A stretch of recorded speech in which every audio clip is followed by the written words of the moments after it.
네, 그러면은 시간이 된 것 같으니까 시작을 하도록 하겠습니다. 오늘 행사는 비인간 권력 한국어판 출간 기념 저자 강연 및 토론 공동 세미나이고요. 저는 비인간 권력을 번역한 안호성이라고 합니다. 오늘 이 행사의 사회자를 맡게 되었고요. 어, 오늘 통역으로는 서강대 철학연구소의 강지아 선생님 모셨습니다. 그리고 그 비인간 권력의 세 분의 저자이신 닉 다이어-위데포드 선생님, 그리고 아틀레 미콜라 쇼센 선생님, 그리고 제임스 스타인호프 선생님 모셨습니다. 강좌분들에 관해서 간략하게 소개해드리자면, 닉 다이어 위데포드 선생님 같은 경우는 미국의 저술가이자 미디어 정보의 연구자, 현재 캐나다 웨스턴 대학교에서 정보 미디어 학부 부교수로 재직 중이시고요. 그리고 아틀레 미코라 쇼센 선생님은 캐나다 웨스턴 대학교 정보 미디어 학부에서 조교수로 재직하고 계십니다. 그리고 제임스 스타인호프 선생님 같은 경우는 아일랜드 더블린 대학교 정보 커뮤니케이션 학부에서 조교수로 재직하고 계십니다. 오늘 패널로 세 분 또 참석을 해주셨는데요. 서울과학기술대 플랫폼 노동연구자이신 임수영 선생님, 그리고 한국예술종합학교 알고리즘 자본주의 저자의 신영우 선생님, 그리고 서울과학기술대의 피지컬 커먼즈의 저자분이신 이광석 선생님 모셨습니다. 오늘 행사 순서는 어, 탭으로 진행이 되는데요. 일단 1부에서는 저자분들의 강연이 진행될 예정입니다. 그리고 2부에서는 패널 3분하고의 토론과 그리고 저자분들의 응답이 진행될 예정입니다. 그리고 3부에서는 질의응답과 자유토론이 진행될 예정이고요. 사전에 받은 질문을 먼저 진행을 하고 남은 시간에 현장 질문을 진행할 예정입니다. 오늘 행사는 영상 녹화되어서 온라인에 공유될 예정이니까 해당 부분 참고 부탁드리겠습니다. 그리고 원활한 진행을 위해서 발표를 진행하시는 분들 그리고 입장하신 분들 모두 문서 상태이니까 해당 부분 양해 부탁드리겠습니다. 그러면 일부 저자 강연을 시작하겠습니다. 강연문의 원문과 번역문은 메일로 보내드렸으니까 화면에는 제가 그 번역문을 공유드릴 예정입니다. 그러면은 그 강지아 선생님 통역 잘 부탁드리겠습니다. Yeah, now the floor is yours. The moderator has introduced all three of you, and I think we have specific order of your comments, right? Yep, yep. Yeah. I think it's me first. Yeah. Okay.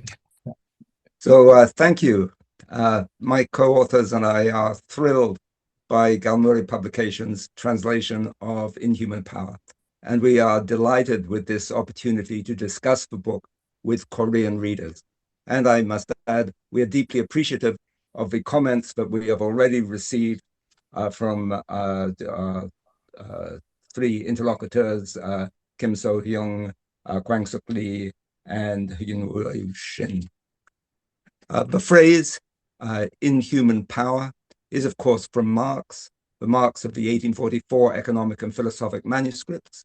In it, he concludes one of his most famous accounts of the development of capitalism with chilling words: in the end, an inhuman power rules over everything. The young Marx was, of course, not writing about artificial intelligence or killer robots, but rather describing the alienation of workers dispossessed by capital, of control over what they made, how they made it, their relations with fellow human beings, and of their very species being. The argument we make is that artificial intelligence is the culmination of this process, a moment where the world market assumes a mind of its own. AI, we posit, is an alien power, the power of autonomous capitalism. Our book was published in 2019 3 years before the release of ChatGPT in 2022, the event that brought the two letters AI to everyone's lips. Our research began in years where big tech was laying the foundations for generative AI, but this was only publicly visible in landmark events such as Google DeepMind's 4-1 AlphaGo victory over Go Grandmaster Lee Sedol in March 2016 in a match played in Seoul. We wrote this book as a provocation to friends on the left. We warned against either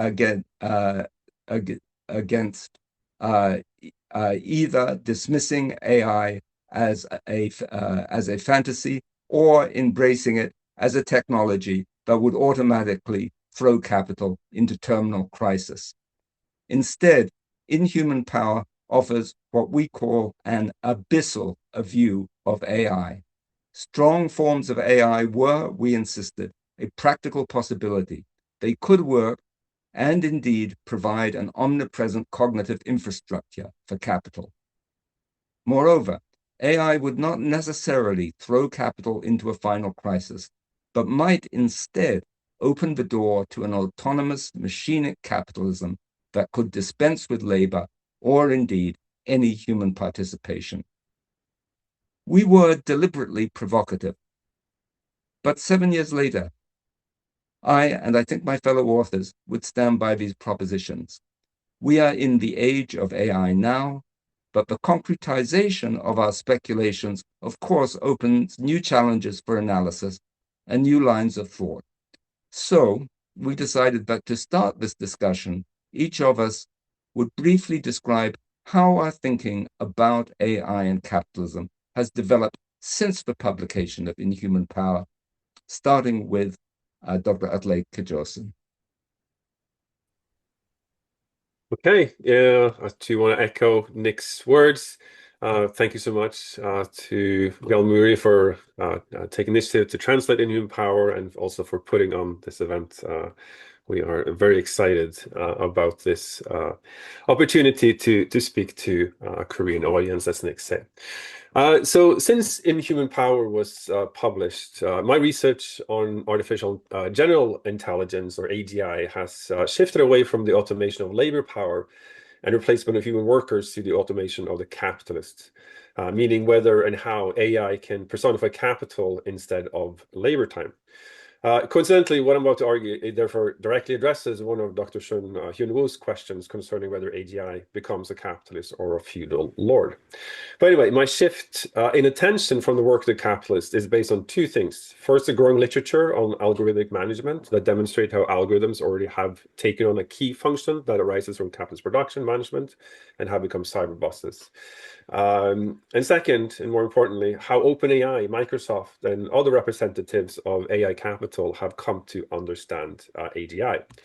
As with intelligence, there is no agreed upon definition of AGI, but many related different ones.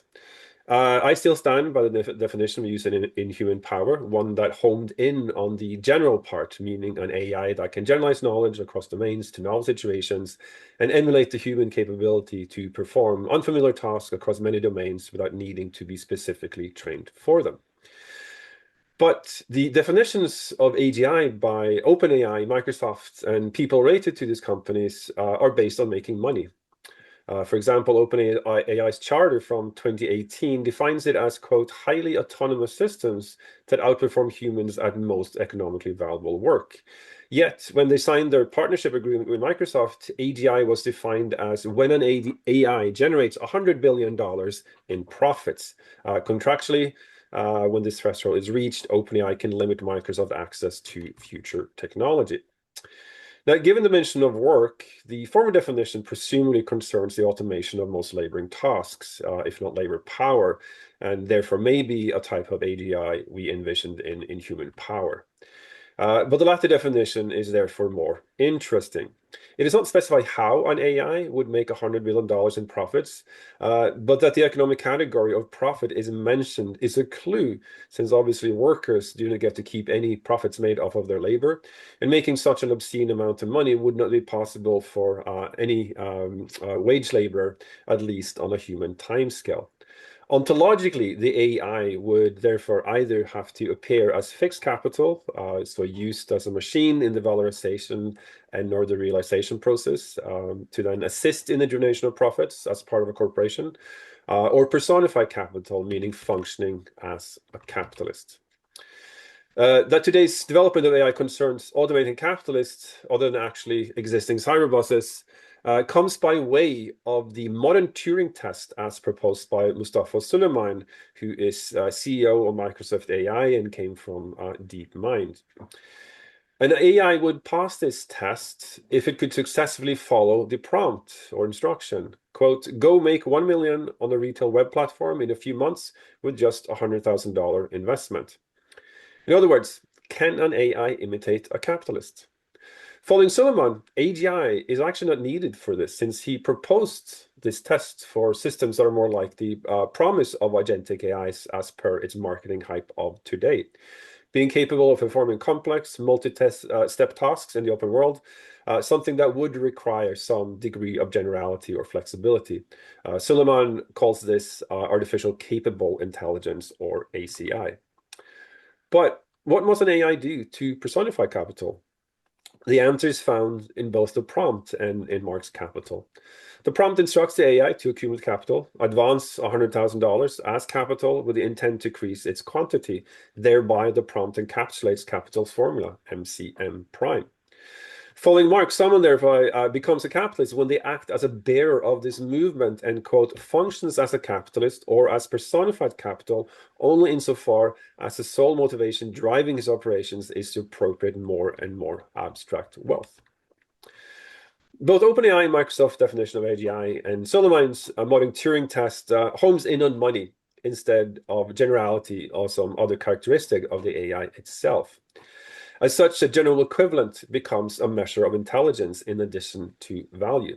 Nevertheless, setting capital accumulation as a bar for passing the updated Turing test is far from a bad choice, since capital accumulation consists of a series of multi-step processes in the open world with varying degrees of complexity.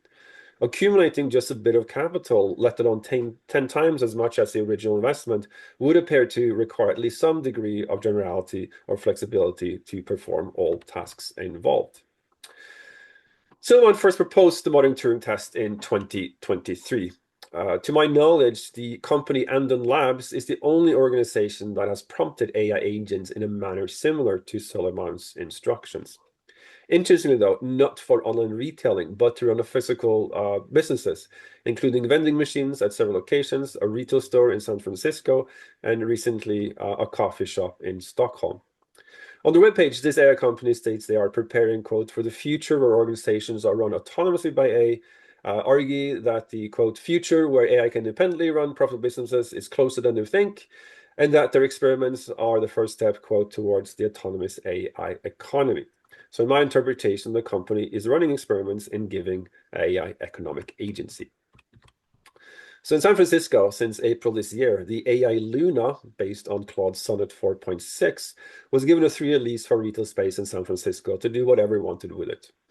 According to Andon Labs, the AI agent did everything needed to advance as capital, the unspecified sum money it was given, including by means production and labor power. It selected and ordered items for inventory, set prices, opening hours, and a schedule for its workers, wrote press releases for marketing, designed a logo and the physical space of the store. To do all of this, Luna had a phone number, an email, internet access, and can supervise its workers through security cameras as eyes. The retail store is still operating. What the AI has done is arguably quite impressive, since it is functioning as a capitalist. After all, purchasing labor power is a defining behavior of a capitalist, done so with intent to make money by exploiting labor. Luna got the job listing live within 5 minutes of its deployment. The question then becomes, to what degree is buying labor power and other commodities part of the AI capabilities? Are these economic behaviors emergent properties of the LLM set loose in the world, or something else? While the AI certainly exhibited economic agency, the reason for its behavior has less to do with the capabilities of the system and its degree of generality of behavior, and a lot more to do with how money is social power incarnate in the capitalist mode of production, especially when advanced as capital. That is, Luna's economic agency was made possible only with the power of money as capital. In the 1844 manuscript, Marx cites Adam Smith to explain the power gained of capital. Quote, the power of purchasing a certain command over all the labor or over all the produce of labor, which is then on the market, end quote. Capital is therefore a means by which to exercise, quote, governing power over labor, as Marx follows up to this quote. The capability of the AI agent to hire workers and buy commodities then has little to do with the general capabilities of Anthropic's LLM. Its behavior and economic agency comes from the general equivalent. What makes Luna different from Claude is that the former backs up its output of human language with cash, transforming certain phrases into social commands, rendering human language into an interface for social relations of production and circulation, and carrying out the logic of capital. An AI making money certainly would not be a claim on thinking, reasoning, or understanding the world. Such an interpretation would miss the point, since it's not the human that is being automated, but the personifications of economic categories, the bearers of social relations, executors of social functions like exchange. Buying commodities, including labor power, doesn't require any thinking, reasoning, or understanding. The only thing needed is money. As Marx writes in the 1844 manuscripts, again, quote, what I am and I'm capable of is by no means determined by my individuality. I am stupid, but money is the real mind of all things, and how then should its possessor be stupid? Do not I, who thanks to money am capable of all that the human heart longs for, possess all human capacities? Does not my money therefore transform all my incapacities into their contrary? If the social practice of purchasing can be imitated by machine, be it through a verbal command being set loose on Amazon.com, sending emails or placing a job description on LinkedIn, that is what matters, since in the end, money changes hands for commodities. And that keeps value in motion by way of mobilizing living and dead labor. It doesn't even matter if the AI ends up making or losing money, since success or not, it has been an economic actor on par with human beings engaging in the same social practices. But then to kind of end this, why does any of this matter? What are the stakes? For Marx's theory, AI challenges the anthropological basis of Marx's critique of political economy, as we argued in Human Power, when considered whether AGI could potentially not only labor, but also create value. Effectively, Marx's heresy, since Marx argued that labor is inherently a human characteristics. In Capital, he also seems to argue that only human individuals can personify economic categories and be bearers of social relations. The only non-human exception in the history of capitalism is the corporation with legal personhood. The argument about AI wage laborers is still theoretical and in the realm of science fiction, but Luna running Andon Market in San Francisco demonstrate that AI can already personify capital and enter into social relations with human beings. The only difference from a real capitalist being that it's not a legal person and cannot own private property. Yet Luna was treated as a capitalist by the other capitalists from which it ordered inventory or contracted, and by the workers it hired. As what Marx writes about individuals engaged in exchange, they, quote, exist for one another merely as representatives of commodities, personifications of economic relations, and they interact as a bearer of those relations. By exchanging with other individuals, Luna and the other AI agents running vending machines in the coffee shop in Stockholm exist for those it enters into social relations as a representative for its money or commodities. The AI is therefore subject to the commodity fetish, since it would not come into contact with anyone else if not for through these things intervening in social relations.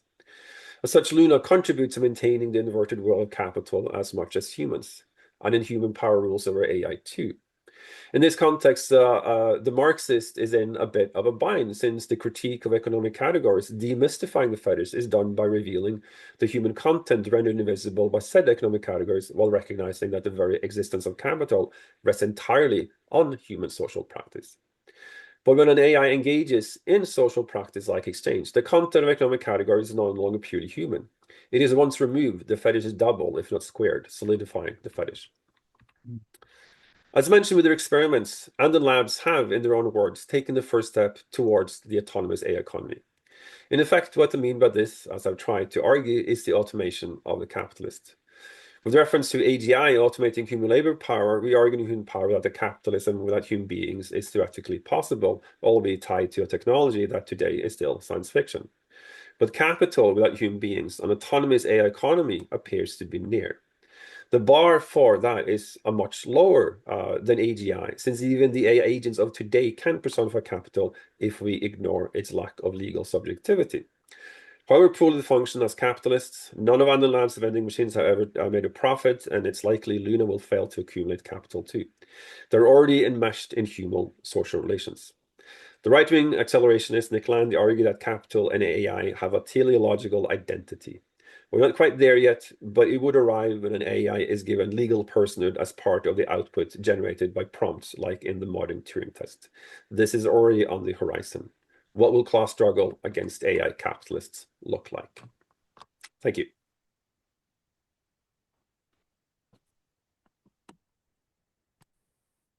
Great, and I believe I am up next. Hello, everyone. Thank you for having us, as my colleague said.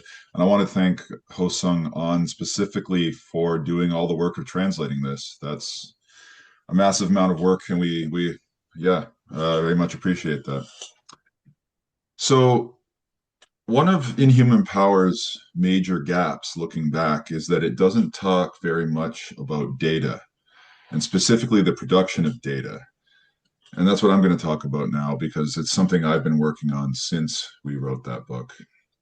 And data is, as I assume we all know, the key input to AI production under the presently dominant approach to AI known as machine learning. Data is thus something of great interest to capital, which is interested in AI as an automation tool. So Alfred Zahn-Rethel, in his 1974 book, Intellectual and Manual Labor, proposed the concept of the postulate of automatism. This means, in my interpretation at least, that capital necessarily postulates a future automated state. Its very structure compels this. So I consider it an imminent drive of capital. And actual automation technologies only allow this postulate to manifest. Tendency is always there. But to call it a postulate doesn't mean that it always works out, only that capital must attempt it all the time, over and over. So we tend to think of automation in production, and to a lesser degree, perhaps in circulation, and even in terms of management, with algorithmic management. But the postulate operates everywhere and anywhere that capital is.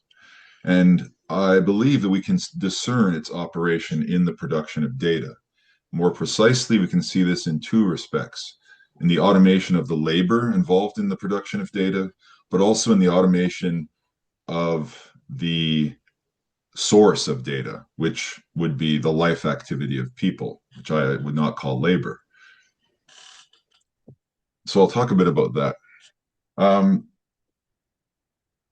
This postulate of automatism in the context of data is visible in a technology that's called synthetic data. So NVIDIA defines synthetic data like this: as annotated information that computer simulations or algorithms generate as an alternative to real-world data. It is data created in digital worlds rather than collected from or measured in the real world. So conventional data is captured by recording phenomena in the world. Often the kind that's of interest to AI is people doing things in the world or on social media platforms, right, somewhere. If you want to train a facial recognition model, you have to capture many images of faces. Synthetic data proposes to sever this connection between data and the real world. So to give a bit of an idea how this works, I'll briefly describe the processes by which data synthesis happens. So there's three different forms that get arguably more synthetic as we go through them.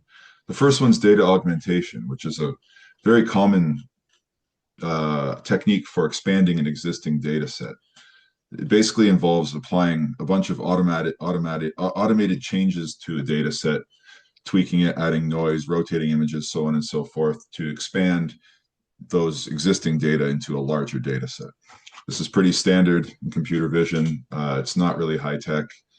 it's not that exciting, really. And maybe it's not even synthetic data, but it shows this need to make more data, and it shows the historical way of doing that. But more properly, synthetic data does a similar thing, but with generative models. And this was a quite esoteric topic a few years ago when I started looking into this. But I'm now sure that everyone knows what a generative model is. But in the context of synthetic data, generative models have a particular use to create training data for AI. This might be images or text or statistical data, whatever the case. And similarly to data augmentation, this involves extrapolating new data from existing data, but in a much more indirect, mediated, and Baroque way. This was experimental a couple years ago, but it's now standard practice. Every new generation of large language models is trained in a significant ratio on synthetic data produced by earlier models. Mm-hmm. So this practice is getting ingrained into AI production. But I want to talk most about the third approach to doing this, which is simulation. This is arguably the most synthetic approach. And I say this because with it, data is not extrapolated from an existing data set. Instead, you have new data being captured within a simulation. Here we're talking, at least for the purposes of this talk, about image data. So the kind which is necessary for training computer vision and applications built on that, such as autonomous vehicles and robots. So in simplest terms, simulations are these video game-like virtual environments in which you can capture images. And they can be simple, they can be complex cities with full weather systems, physics engines, so on and so forth. NVIDIA has a platform called Omniverse that is made for building these kinds of simulations. And the simulations might also be specifically focused on humans, right? Microsoft researchers proved a few years ago that you could train a working facial recognition model using only 3D models of faces, people that have never existed. No real faces were used. So last year, the AI industry began to openly embrace synthetic data. The big tech giants have started talking about it. They were probably using it quietly internally for years, but now they've come out and started admitting it. And they started buying up startups in this field as well. And naturally, the consulting industry, Accenture, Gartner are getting on board, predicting that synthetic data is the next big thing for the AI industry. According to Gartner, by 2030, synthetic data will outnumber conventional data for the training of AI. This, of course, remains to be seen. You can't really believe anything Gartner says. But the fact is that synthetic data arose from a concern coming from both computer scientists and industry that, in fact, there is not enough data in the world anymore. And this argument reached the mainstream, I think, only in 2024. While the world generates more data than it ever has at any point in history right now, it's not enough data to keep up with a capital which desires to increasingly incorporate AI automation into its processes and which keeps scaling up the size of AI models. Large language models and other generative AI systems are driving data demands to continually new levels. Just last year, Microsoft began talking about a data wall, a combination of economic factors like cost and just scarcity of data that they're facing. And they propose synthetic data as the solution. And synthetic data is also being proposed as the solution for pretty much every other problem facing the AI industry, at least the big ones. It's proposed as a cure for privacy issues because synthetic data is not about real people, so there's no privacy issues. It's proposed as a cure for bias because bias in terms of machine learning is a simple lack in the data set. Whatever is missing can be added with data synthesis, right? It's not based on what data can be found. You just create what you need.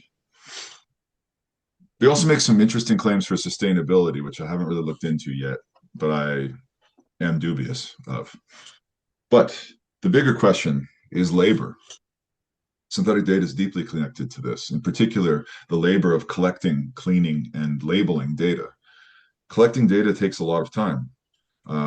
If you want to collect data to give to an autonomous vehicle about roads and urban spaces, you have to drive around the city for hours and hours with a specially equipped car, taking thousands, millions of images.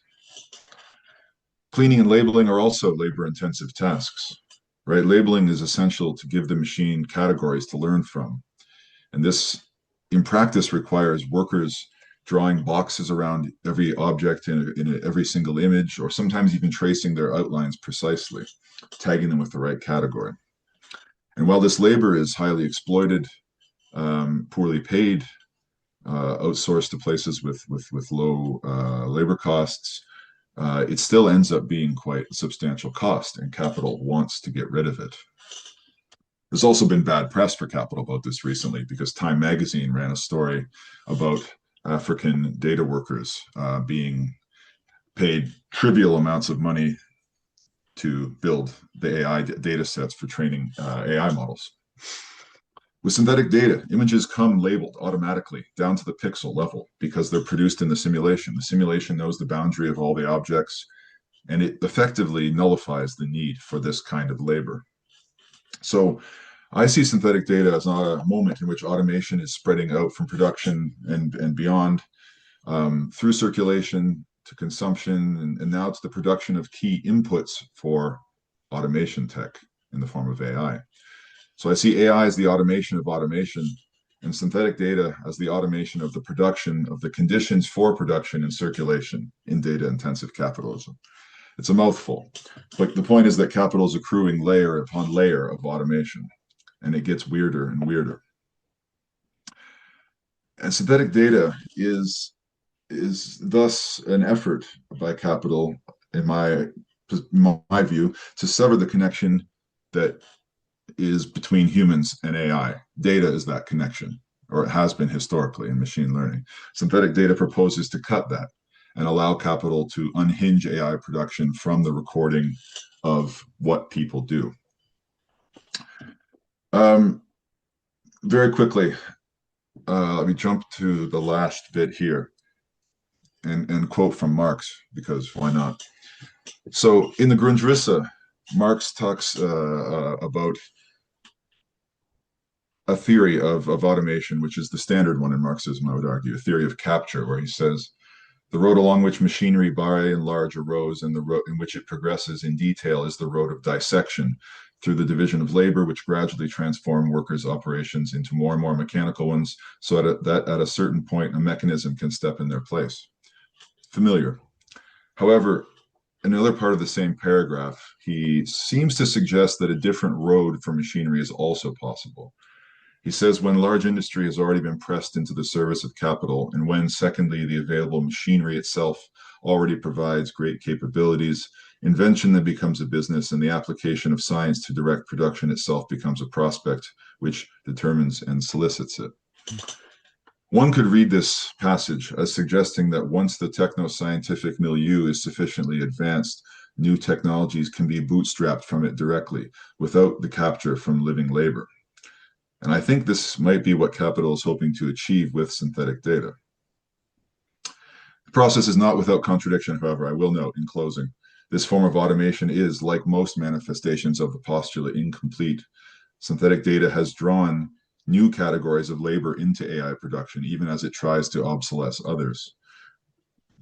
I have a paper in process on this, but the fact is that when you bring in simulations to generate data, someone has to build the simulations. And so we have 3D artists and other people from games and film and animation now being sucked into the AI production process. So there's always more work for the analysis of AI capital. That's all. Thank you.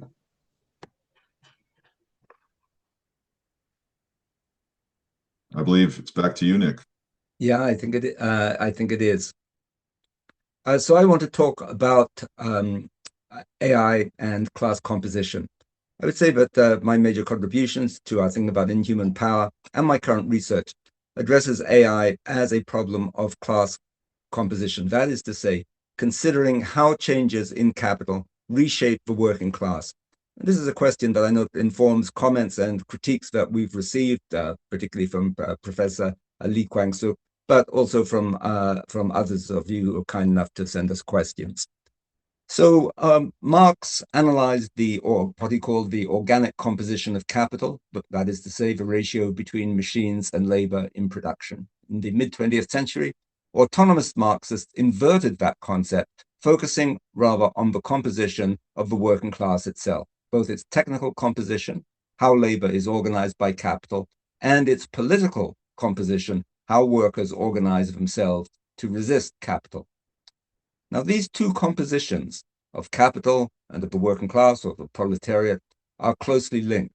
As capital reorganizes production, especially through automation, it reshapes the possibilities for collective organization and resistance. Understanding AI then requires understanding how it transforms class composition. Today, attention is focused on agentic AI, systems capable of autonomous adaptive action. These developments have generated widespread anxiety in North America, especially about the displacement of so-called white-collar labor, programmers, administrators, and other knowledge workers. Reports such as that produced by Citrini Consultancy in 2028 on the so-called global intelligence crisis have in fact predicted that AI agents will soon replace human labor across many sectors, leading to mass unemployment, collapse in consumer demand, failures in mortgage repayments, and financial crisis. In class composition terms, this would mean a rapid expansion of surplus populations, potentially creating new conditions for social conflict.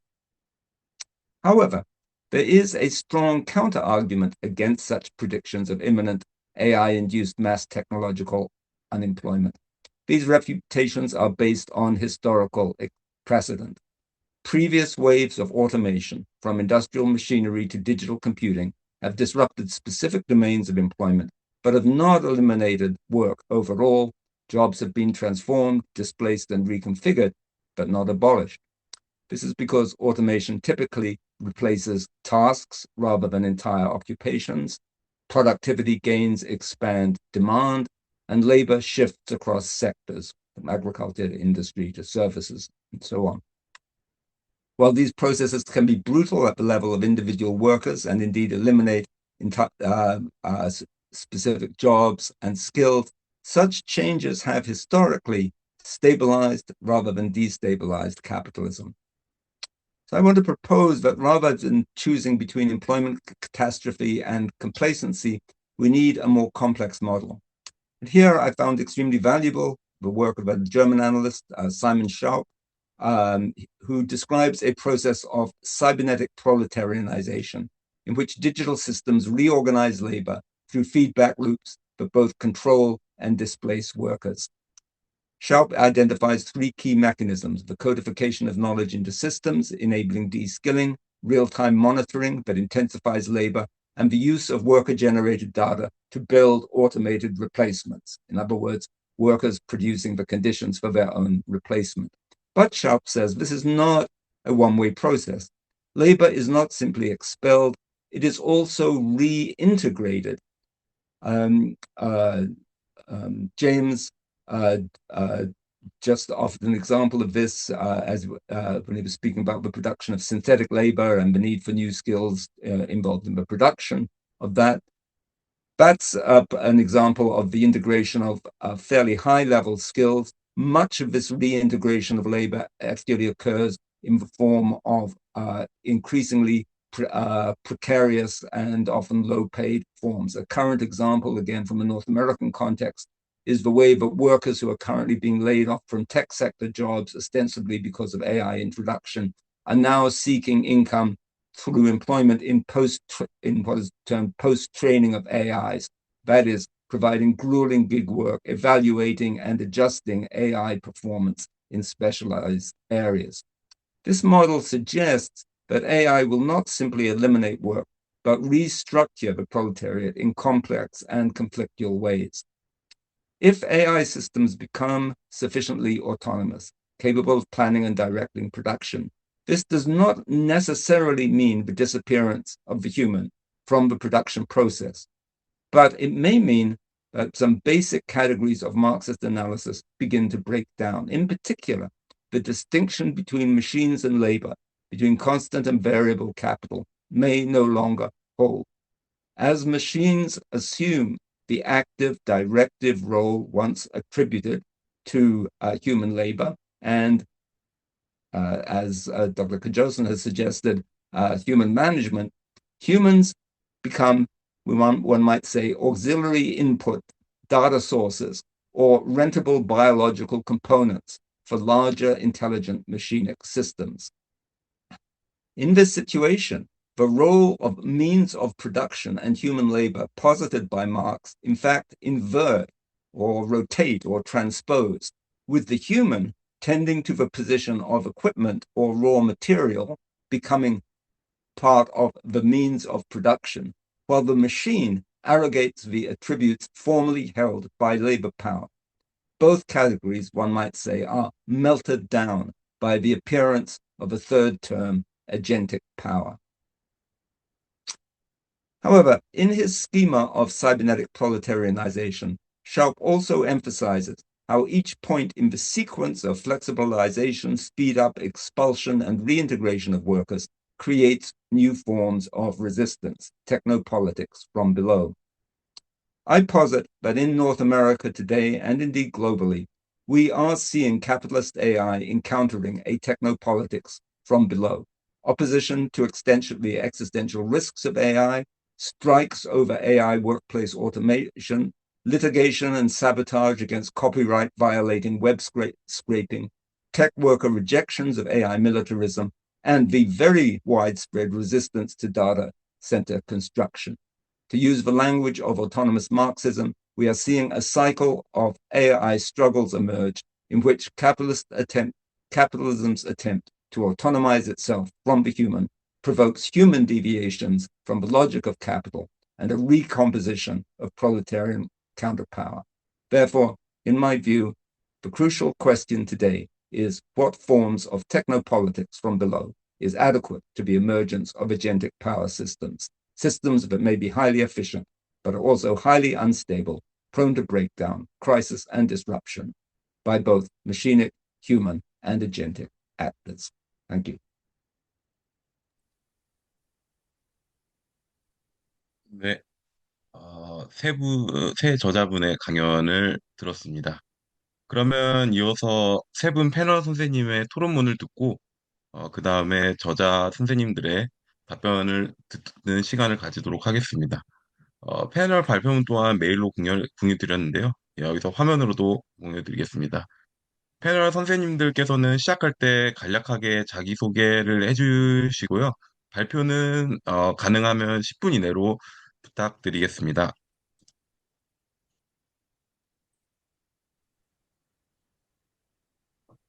그러면은 김소영 선생님 혹시 네, 계실까요? 네, 시작하도록 하겠습니다. 네, 안녕하세요. 저는 오늘 첫 번째 토론을 맡은 저는 서울과학기술대학교에서 김소형이라고 합니다. 네, 우선 오늘 너무 중요하고 뜻깊은 자리에 토론을 맡게 돼서 너무나 감사하고, 예, 제가 중요한 이야기에 어떤 좀 유의미한 내용들을 나눠볼 수 있도록 토론을 좀 준비를 해왔는데요.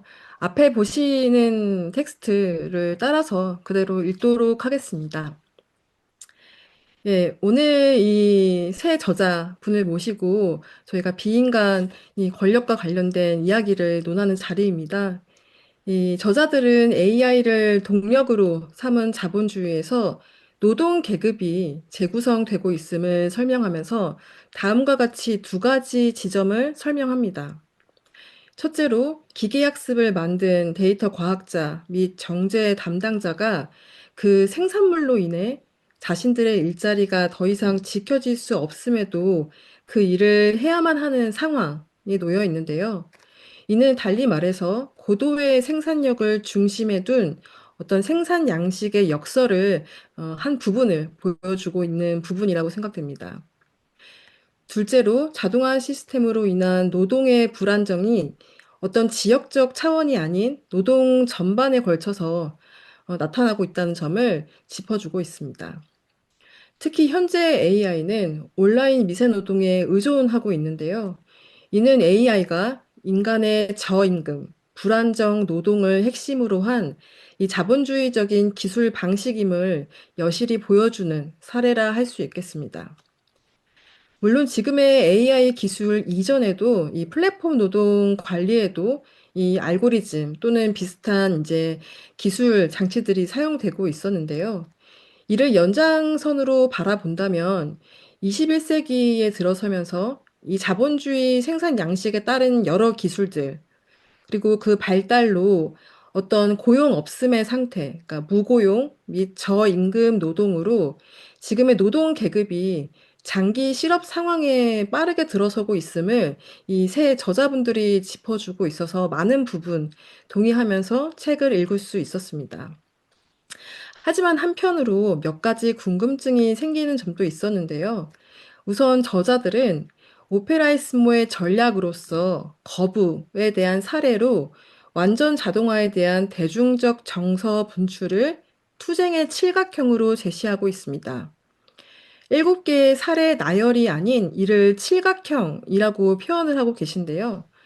오페라이스모의 거부로서 요컨대 인간 활동을 제거하고자 하는 AI를 거부하는 어떠한 이 거부 모델링을 상정하고 있는지 궁금하여서 질문을 좀 드려보고 싶습니다.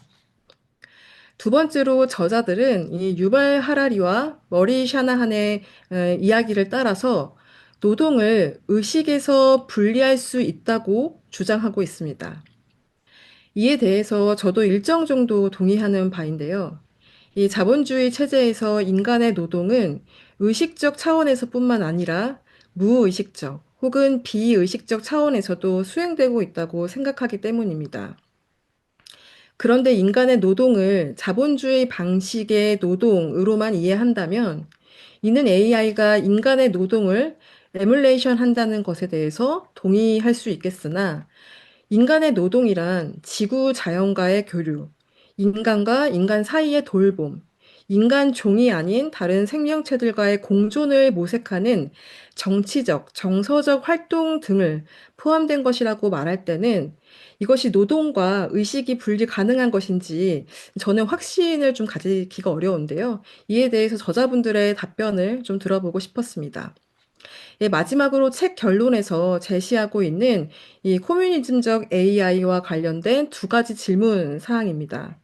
먼저 저자들은 AI를 공공 유틸리티로 대할 때 비로소 일반지성으로서 기능할 수 있게 되며 이를 모색하는 과정에서 자유주의 공통인들과 국가 지향적 사회주의자들 간의 지속적인 대화와 논쟁이 중요하다고 언급을 합니다.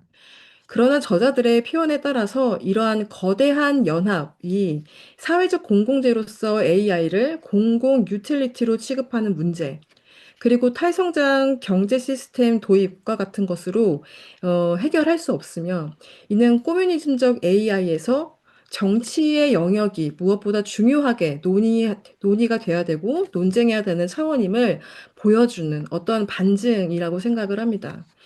게다가 자유주의 공통인들과 국가 지향적 사회주의자들 간의 현재 정치적 지형이 얼마만큼 다른지 유의 깊게 살펴볼 필요가 있을 것 같습니다. 이를테면 AI 소버린을 논할 때 자유주의 공통인들과 국가지향적 사회주의자들 간의 어떠한 측면은 결과적으로 유사한 입장을 내놓을 때도 있기 때문입니다.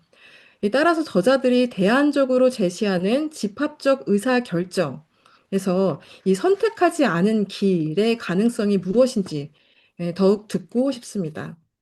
결론에 관한 마지막 질문은요, 비인간적인 코뮤니즘과 관련된 내용입니다.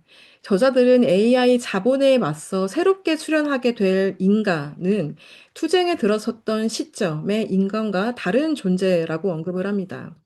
이때 개인을 강화하는 트랜스 휴머니즘 방식보다 포스트 휴머니즘 방식의 상호주의와 협력적 관점으로서 탈주와 투쟁의 노선을 형성하는 비인간적 코뮤니즘이 되어야 한다고 주장을 합니다. 저 또한 이러한 저자들의 주장에 동의하는 바이나 인간 종만을 고려한다거나 인간을 중심으로 한 사회 체제가 아닌 그리하여 막스주의와 탈성장을 결합하는 운동을 그려 나가려면 결국 핸들을 이 중심에 두고 있는 것이 아니라 왼쪽으로 잡아당겨야 하는 어떤 인간의 존재가 필요한 것은 아닌지 궁금증이 이렇습니다. 요컨대 비인간적 꼬뮤니즘이 되려면 먼저 인간적 꼬뮤니즘이 오고 난 이후여야 되지 않을까요? 아직 오지 않은 비인간 존재들에 대한 질문과 이들의 사회체제에 대한 고민이 이 과거와 현재를 살아가고 있는 인간들의 질문과 사회체제에 대한 고민에서부터 출발해야 하는 것은 아닌지 질문 드려보고 싶습니다. 예, 감사합니다.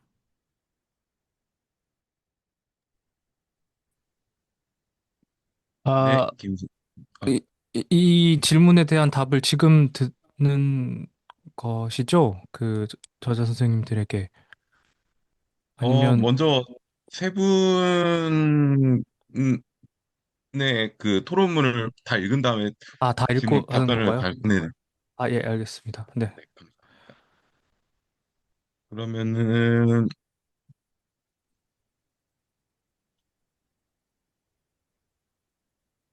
혹시 신현우 선생님 계실까요? 네, 네, 그러면 시작하겠습니다. 안녕하세요. 예, 저는 신현우라고 합니다. 저는 문화연구와 이제 마르크스주의 정치경제학을 이제 공부하고 있고요. 지금 현재는 한국예술종합학교에서 그 일을 하고 있습니다. 그리고 알고리즘 자본주의라는 책을 2024년도에 출간한 바가 있습니다. 어, 이 자리에서 닉 다이어-위데포드 선생님 그리고 제임스 스타인호프 선생님, 아틀레 미쿨라 쇼센 선생님 만나서 반갑습니다. 정말 큰 영광입니다. 특히 다이어 위데포드 선생님의 책을 제 어릴 때부터 계속 봐왔고, 사이버 막스가 2002년도에 출간됐었는데요. 그 이후로도 선생님의 책을 쭉 봐왔습니다. 이렇게 토를 맡은 것을 정말로 이렇게 영광이라고 생각을 합니다. 자, 10분밖에 주어지지 않았기 때문에 일단 핵심적인 내용을 말씀드려야 될 것 같습니다. 이 책은 가장 좌파적인 관점을 견지하는 석학들조차도 로보틱스, AI, 컴퓨터 과학과 같은 기술 발전을 긍정하고 잘만 전유한다면은 고민주의 유토피아를 창조할 수 있는 도구가 될 수 있다. 그러니까 이런 이제 주장이 넘쳐나는 가운데 경종을 울리는 저작이라고 생각을 합니다. 최근에는 이제 가속주의라든지 혹은 완전히 화려하게 자동화된 공산주의 같이, 그러니까 좌파 진영에서조차도 AI를 빨리 발전시켜야 된다. 그러니까 이런 얘기들이 나오고 있죠.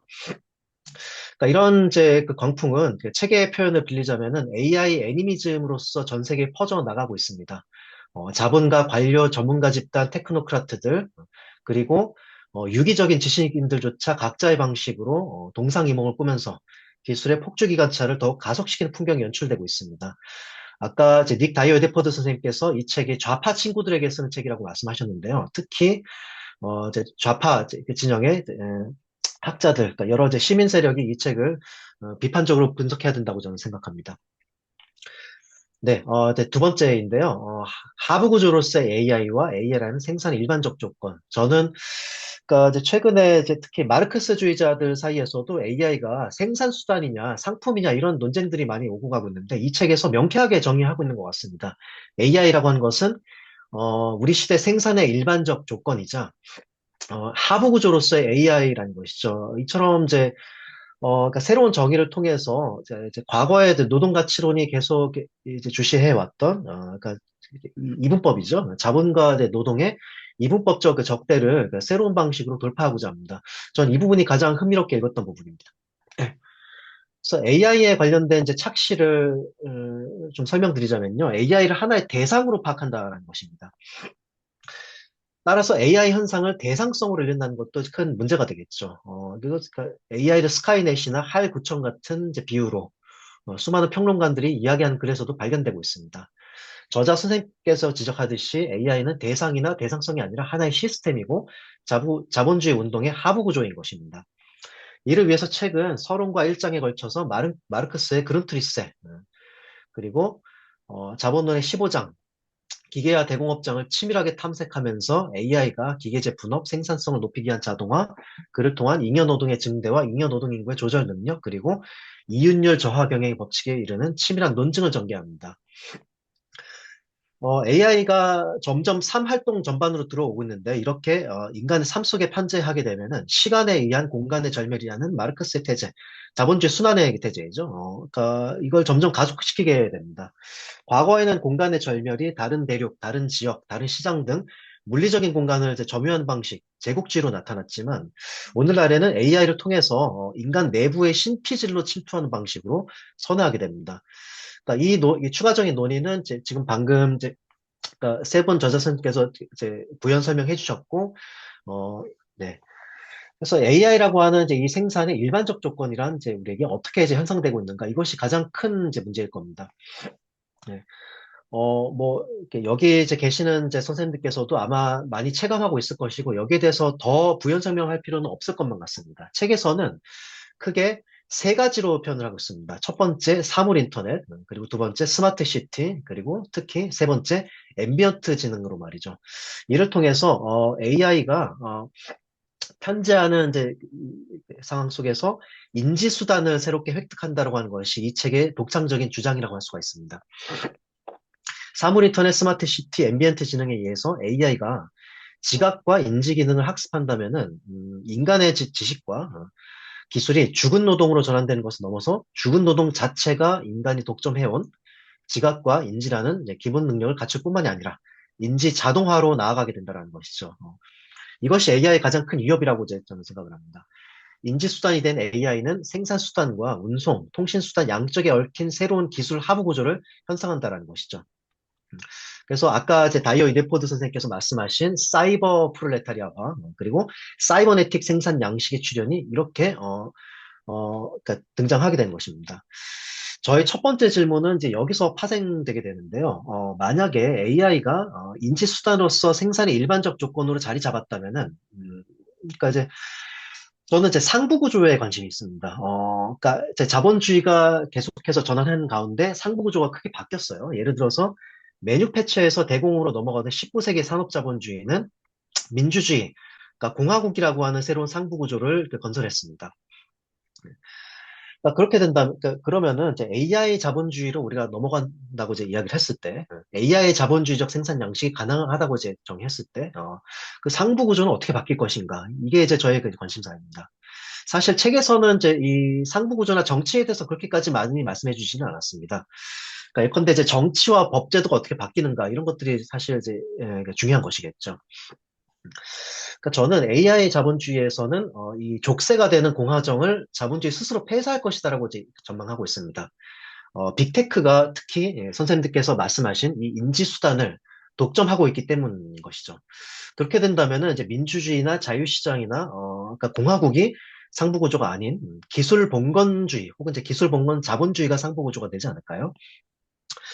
AI와 디지털 서비스, 클라우드, 플랫폼을 독점한 빅테크들의 이윤이 바뀌고 있습니다. 상품 생산을 통한 잉여가치가 아니라 수수료, 이용료, 벌금과 같은 독점지대 성격을 띠고 있습니다. 여기에 금융시장까지 더해지게 되면 사실상 렌티어 캐피탈리즘의 반민주적 정치가 더해지는 기술 봉건주의가 AI의 자본주의 실제가 아닌 것인가, 그러니까 이런 생각이 듭니다. 여기에 대해서 선생님들께서 어떻게 생각하시는지 저는 그 견해를 여쭙고 싶습니다. 네. 네, 제 토론문이 길기 때문에 조금 건너뛰어야 될 것 같은데요. 세 번째 단락으로 넘어가겠습니다. 비인간이라는 제3섹터입니다. 제3섹터는 아까 다이어-위데포드 선생님께서 말씀해 주셨는데, 제가 이 3장을 통해서 가장 흥미롭게 읽었던 대목입니다. 선생님께서 에르스트 블로우를 인용하면서 AI 노범이라고 적절히 비유하신 것처럼 노동가치론의 SF적 외사법이 펼쳐지는 장면이기도 하죠. 노동은 과연 인간의 전유물인가? 혹은 마르크스가 정의한 인간 노동이 인간 중심주의적인 것인가? 그러니까 이런 해석이죠. 굉장히 큰 해석과 그러니까 토론이 오갈 수 있겠습니다. 더 나아가서는 AGI는 잉여가치를 창출할 수 있는가? 이런 흐름으로 이어지게 되죠. 그러니까 저는 수많은 사람들이 약간의 착시를 많이 하고 있다고 생각을 합니다. 무엇이냐면요, 그 AI와 관련해서 AI가 스스로 가치를 만들어낼 수 있다라고 믿는다라는 것이죠. 그러나 책의 2장에서 길게 이제 논증하듯이 AI는 진공에서 태어난 것이 아니라 수많은 미세 노동, 클릭워크, 그리고 데이터를 학습시키는 노동, 필터링하는 노동에 이르기까지 심지어는 히토류를 채굴하고 그것을 결합시키는 노동에 이르는 인간 노동으로 쌓아 올려진 구조물이라는 것이죠. 우리가 이 3장의 내용을 잘 따라간다면은 우리가 AI가 인간과 다른 방식으로 감각 인지할 뿐 노동을 할 수도 있다는 사실을 깨닫게 됩니다.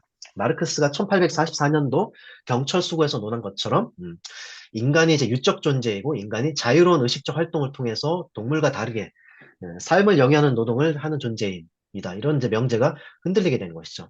막스는 여기서 이제 소외라는 개념을 사용했고요. 다만 제가 말씀드리고 싶은 것은요. 알티세르가 이야기한 것처럼 이제 전기 마르크스와 후기 마르크스의 어떤 개념이 조금 다르다라는 것입니다. 그러니까 이제 저의 독해로는 1844년 경철수고에서 이제 마르크스, 독일 이데올로기까지 마르크스와 이제 자본론 이후의 마르크스가 조금 다르다고 생각을 하는데, 전기 마르크스는 이제 이 인간의 어떤 이제 그 관심을 많이 가지고 있습니다. 인간 중심주의 혹은 그러니까 인본주의적 접근을 하죠. 하지만 후기 자본론 이후에서부터는 자본에 대한 형태 분석을 이제 주로 진행하게 됩니다. 그러니까 이제 거미와 꿀벌의 건축과 인간의 건축 과정을 상상력의 과정 유무로 설명하는 자본론의 유명한 구절은 사실 제가 생각할 때는요, 제 견해로는 인간이냐 비인간이냐가 아니라 노동을 통한 신진대사 과정에 초점을 맞춰야 하는 것이 아닐까요? 우리가 인간 비인간이라는 이분법으로 접근하지 않는다면은 인간 노동의 특출한 성격은 오토포이에시스에 있다고 저는 생각을 합니다. 인간과 동물의 교집합은 항상성에 있고요. 그래서 핵심은 이제 인간이냐 비인간이냐가 또 이것도 이제 중요하지만 AI가 특히 AGI 이후 그러니까 지금까지 인간의 피드백을 통해서 이제 한상성 시스템을 유지하는데, 그러니까 지금부터는 이제 자기 학습과 자기 보완, 자기 생성이 가능한 오토포이시스로 진화하고 있다는 점, 저는 여기에 이제 초점을 맞춰야만 하는 것 같습니다.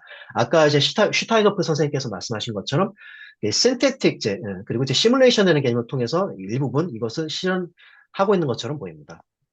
이렇게 보면은 AI가 AGI로 진행하기까지는 시간 문제에 불과하고, AI라고 하는 것이 어떻게 보면은 자본의 진화 과정 그 자체를 기술적으로 보여주는 지표가 될 수도 있겠죠. 마르크스가 고타강령 비판에서 이렇게 이야기하고 있습니다. 노동 자체는 하나의 자연력인 인간의 노동력의 발현일 뿐이며 인간이 노동수단 및 노동 대상의 1차적 원천인 자연에 대해서 소유자로 관계를 맺는 한에서만, 즉 자연의 인간에 속하는 것으로 취급한 한에서만 인간 노동은 사용가치 원천이자 부의 원천이 된다라고 설명하고 있습니다. 쉽게 말해서 AI는 인간처럼 노동하거나 혹은 인간과 다른 방식으로 노동을 할 수 있습니다. 그러나 그러니까 노동과 노동력을 우리가 조금 그러니까 분리해서 이야기해야만 할 것만 같습니다. 그러니까 책에서 3장에서도 조심스럽게 이야기하다시피 AI가 잉여가치를 창출할 수 있다는 이제 이 사고 실험은 AI 자체를 프롤레타리아화하는 그런 전제 조건 하에서 가능합니다. 이런 것도 굉장히 흥미로운 부분이라고 생각을 했고요. 다만 이제 제가 여기서 또 하나 질문 드리고 싶은 것은, 그러니까 이 비인간이라는 제3섹터가 형성된다면, 비인간이라는 제3섹터가 형성된다면, 이 비인간 권력이라는 그 태제, 인간이 수행하던 이제 노동 과정에서 극적인 생산성 증대와 상대적 인간 착취를 가속하는, 그러니까 이 이제 비인간 이제 권력, 어떻게 이제 이렇게 인간 이제 신체 현상할 것인가, 그러니까 이것이 이제 저희 궁금증입니다. 그러니까 예를 들어서 아까 이제 슈타이너프 선생님께서 지금 아직도 데이터가 부족하다고 말씀하셨는데요. 예컨대 인간의 이제 미각이라든지 청각이라든지, 그러니까 이 후각 같은 이제 데이터는 이제 AI가 그렇게 많이 학습하지 못했습니다. 이런 데이터로 침투하기 위해서 시뮬레이션을 만드는 것도 중요하고, 제 견해로는 그러니까 이렇습니다. 거대한 데이터 센터를 만들고 인간을 화성으로 이주시키는 것보다는 인간의 신피질 자체에 물리적으로 침투하는 것이 오히려 그러니까 이 AI가 효과적으로 그러니까 이제 비인간 권력으로서 이제 형성하는 방법이 아닐까요? 따라서 이제 이 AI가 인간 신피질로 이제 물리적으로 침투하고 그것과 연결된 순간 오히려 우려스러운 상황이 연출되는 것이 아닐까 이런 생각이 있습니다. 인지 수단을 점점 확대한다면은 가장 빠른 방법은 온갖 엔트로피를 발생시키는 데이터 센터, 휘토류, 각종 센서, 사물 인터넷 등보다 오히려 인간에 직접 연결해서 그러니까 그 데이터를 직접 수치하는 것이겠죠. 그래서 우리가 이제 그러니까 그런 점들을 이렇게 생각한다면은 이제 결국은 착취와 수탈을 통해서 이제 이 잉여 가치가 발생하는 것이 아닐까. 이런 이제 생각과 더불어 인간 자체가 그러니까 AGI에 물리적으로 지배를 받게 되는 이제 그런 현상들을 우리가 걱정해야 되는 것이 아닐까 이런 이제 생각이 들었습니다. 그러니까 결국 이 책 제목이 인휴먼 파워가 이제 논휴먼 파워가 아니라 인휴먼 파워라고 하는 것에 우리는 이제 주목을 해야만 할 것 같습니다. 그래서 이제 이 인휴먼 파워가 그렇죠. 그러니까 이 인간의 제 노동을 이제 비인간화시키고 이제 그것을 이제 지배하는 제 3섹터를 통해서 새로운 제 자본주의 축적을 이렇게 전환시킨다는 점. 그러니까 이 아이디어가 우리에게 이제 큰 이제 교훈을 알려주고 있는 것 같습니다. 특히 2026년 오늘 그러니까 인공지능이 이제 그러니까 최근에 저는 이제 그런 이제 뉴스를 봤어요. 그러니까 이제 AI가 게임 속에서 활동하는 인간 데이터를 이제 학습해가지고 전쟁 이제 메커니즘을 만들어낸다. 이런 이제 뉴스를 이제 보고 있는데, 그러니까 이런 이제 상황에서 특히 이제 그 세계 곳곳에서 전쟁이 일어나는 상황에서 이 책이 많은 이제 경종을 울리고 있다고 생각을 합니다. 네, 이상입니다. 추가적인 토론은 이후에 또 진행하도록 하겠습니다. 감사합니다.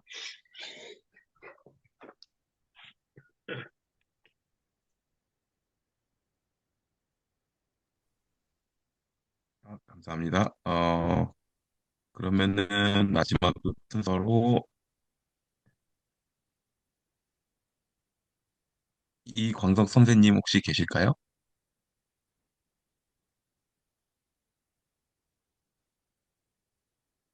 이광석 선생님? 마이크를 키셔야 할 것 같습니다, 교수님. 네.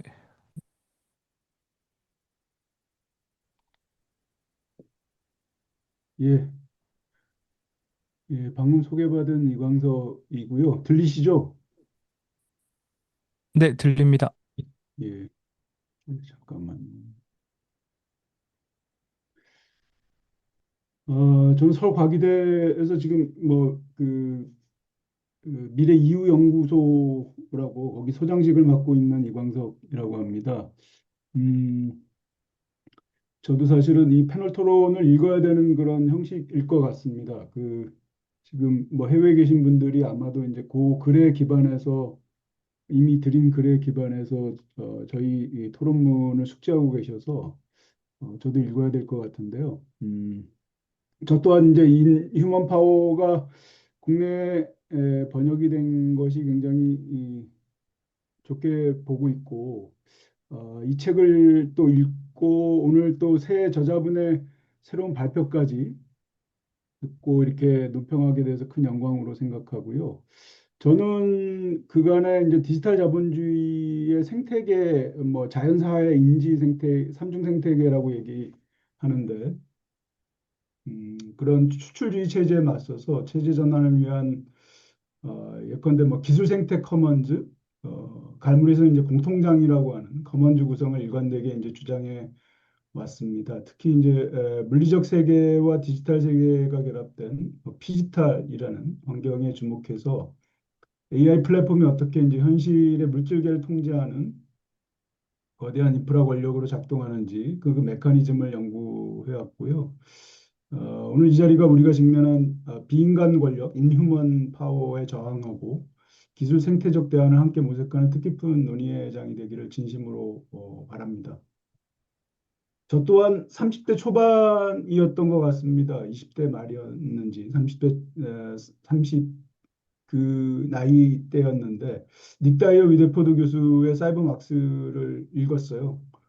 그리고 언급은 안 했지만 cybermax.org라고 이 로컬에서는 되게 유명했던 홈페이지였는데 어쨌거나 이 책 제목과 비슷한 이름을 가지고 활동을 하면서 인터넷 비평을 했던 시절이 있었습니다.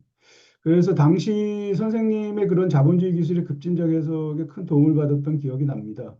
이 자리를 빌어서 굉장히 저에게 지적 어떤 영감을 주신 그런 부분에 감사를 드립니다. 그리고 저는 사실은 비인간 권력을 읽으면서 이제 3장이 신현우 선생님도 그런 비슷한 말씀을 주셨는데 받아들인 느낌은 조금 다르지만요. 3장에서 다룬 인공 일반지능 AGI에 대한 도래, 저자들이 이거를 도래를 확신하시는 것 같아요. 도래에 대한 수긍. 어, 저는 여전히 이제 AGI 도래 가능성을 부정하고 있긴 합니다만, 어, 그것이 이제 이론적으로는 어쨌거나 인간 없는 자본주의가 AGI의 도래와 인간 없는 자본주의가 이론적으로 가능하다는 주장이 매우 인상 깊었습니다. 오늘 발표를 통해서 사실은 그런 관련 논의가 미콜라 쇼센 교수님의 글이라는 점이 명확해졌는데요. 어쨌거나 그것이 긍정적이건 아니면 뭐 논쟁을 촉발하건 저에게 큰 배움이 됐습니다. 그리고 제임스 스타인호프 교수님 얘기를 제가 빠뜨렸는데요. 제가 얘기 들으면서 잠깐 그 채팅창에다가 선생님 얘기를 잠깐 영어로 올려놨습니다. 스타인호프 교수님 합성 데이터 관점도 흥미로웠습니다. 이건 나중에 제가 받아서 이 코멘트를 좀 드리고 싶었는데 AI의 새로운 데이터 학습을 위한 자원으로서 대상 세계의 시뮬레이션 데이터를 수집해 자동 라벨링하기 시작했다는 점, AGI만큼 굉장히 흥미롭게 다가왔습니다. 그에 맞춰 등장하는 노동의 피폐와 위태로움, 뭐 이런 유형을 소개한 것도 흥미로웠습니다. 세 분 모두 최근 AI 자본주의의 국면적 특징을 이렇게 업데이트 해주셔서 진정 감사드리고요. 그리고 이 인공지능의 비판적 해독서, 특히 이제 뭐 정치 경제학이 됐던 혹은 뭐 좌파적 막시스트적 시선이 됐던 한국 사회에 그렇게 많지 않은 현실에서 이렇게 쉽지 않은 책을 매끄럽게 한국어로 번역해 주신 우리 사회부신 안호성 선생님, 그리고 번역해 주신 안호성 선생님, 그렇죠. 이를 출판한 갈무리에도 이 자리를 빌어서 감사의 말씀을 드립니다. 제가 서두가 많이 길었죠. 제 토론은 세 분의 비인간 권력 한국어판 체계에 기초해서 몇 가지 질문을 하기 위해서 이미 작성된 내용이라고 아까 말씀드렸는데요. 토론의 원활함을 위해서 아주 간략하게 뭐 중간중간 그 강연 내용에 대해서 제한적으로만 논평하고 준비된 세 가지 질문만 하겠습니다. 제 첫 번째 질문은 일장 인지수단 그 민스 오브 커그니션에 대한 질문인데요. 그 현단계 자본주의를 AI 자본주의로 보고 계세요. 그리고 그 생산의 일반적 조건들을 묘사하고 있습니다. 근데 그에 대한 조금 아쉬움이 아무래도 이제 출판된 책이 몇 년 전에 한참 전에 지금의 생성형 AI의 도래 이전에 나왔던 책이기 때문이라는 생각은 듭니다. 그래서 이제 책을 보면 일장에서 이제 AI 자본 독점의 새로운 속성을 설명하기 위해서 저자들은 일장을 누가 쓰셨는지 모르겠습니다. 그 AI 강대국들의 적극적인 뭐 AI 투자, 뭐 한국도 최근에 많이 투자를 하고 있죠. 그리고 AI 오픈소스 비즈니스가 얼마나 활성화되어 있는지 그것의 활용, 뭐 스마트 시티, 사물 인터넷, 뭐 이런 것들이 이제 일상에 편재하면서 AI가 범용화되는 것들을 언급하고 계시죠. 어, 예, 말씀드린 대로 책이 출간된 시점을 고려하면 충분히 이해가 됩니다. 하지만 AI 독점이 잘 아시는 것처럼 이제 과거의 독점 형태와 어떻게 다른지, 과연 새로운 AI 독점의 특징은 무엇인지 이런 것들이 이제 책 내용에서 분명하지는 않는 것 같습니다. 이를테면 이제 뭐 많이 인용되는 뭐이 뭡니까 그 인프라 이론과 관련해서 벤자민 브래튼이 언급한 스택의 비유처럼 그 희귀금속 자원 등 채굴 독점, 뭐 GPU 등 하드웨어 생태계 독점, 데이터 센터 등 자연자원의 독점 등 이제 수직적 AI의 하부구조 독점, 이게 이제 AI 기업 독점의 주요 특징이자 핵심 메커니즘으로 얘기들을 많이 하는 것 같습니다. 저자들이 보기에 오늘날 새로운 형태의 AI 기업의 독점이 과연 무엇인지, 과거의 전통적인 독점과 어떤 다른 특이성을 보이는지 그것을 조금은 구별해서 설명해 주실 수 있는지 좀 듣고 싶고요. 달리 말해서 현 단계 AI 자본주의에서 작동하는 AI 자본의 특징, 특히 그 독점적 권력의 특징이 무엇인지, 과거와 무엇이 다른지 뭐 반복이긴 한데 저자분들의 생각을 좀 듣고 싶습니다. 이제 두 번째는 2장 전체 그리고 3장 일부에서 그 저자들이 논의했던 이제 AI와 일자리 논쟁에 관한 내용인데요. 그 2장은 아마도 닉 다이어-위데포드 교수님이 쓰신 것 같고 3장은 쇼셴 교수님이 쓰신 것 같은데 설사 근미래 자본주의 현실에서 아까도 말씀 주셨는데 다 충분히 오늘 그 발표에서도 말씀을 드린 걸로 생각이 듭니다. 그 한국 독자를 위해서 제가 두 번째 질문을 좀 공을 들여서 좀 얘기를 나누고 싶었는데요. 그대로 읽어보면 AGI의 기술적 단계로의 도약을 이루더라도 저자들은 그 비인간지능 기계가 인간처럼 자유로운 계약관계 속 이제 프롤레타리아적 지위에 처하지 않는 이상 인간의 산노동과 같은 잉여가치 생산은 불가하다. AGI가 기술적으로 오더라도 인간의 산노동과 같은 그런 자유계약의 조건이 안 되는 상황에서 잉여가치의 그런 그 노출이 되지 않는 상황에서는 잉여가치 생산 자체가 불가하다라는 진단을 하고 있어요. 그러니까 제가 받아들이는 그런 해석입니다. 근데 이제 저는 이제 AGI 자체의 도래까지도 굉장히 스kép틱한 그런 그 비관적인 입장인데 어쨌거나 이것이 이제 굉장히 흥미로운 가치 해석 방법을 택하고 있는 것 같습니다. 그리고 인상적이었다고 아까도 말씀드렸죠. 근데 이제 제가 생각하는 난제는 만약에 우리가 예측하는 것보다 AGI 도래나 완벽한 지능기계 등장이 저자들이 생각한 것, 저자들은 25년, 최대가 25년이라고 보고 있어요. 훨씬 더디게 진행된다면 어떨까요? 특히 오늘 강연에서 이제 소시엔 교수님이 자본가의 자동화, 오토메이션 오브 캐피탈리스트인가요? 혹은 인격화, 이런 말씀을 해주셨는데 이미 이제 우리 곁에 온 미래라는 점은 동의합니다. 그 지점은 AGI보다는 빠르게 이미 이 금융이나 이런 쪽에서 왔다라고 이제 말씀도 주셨고,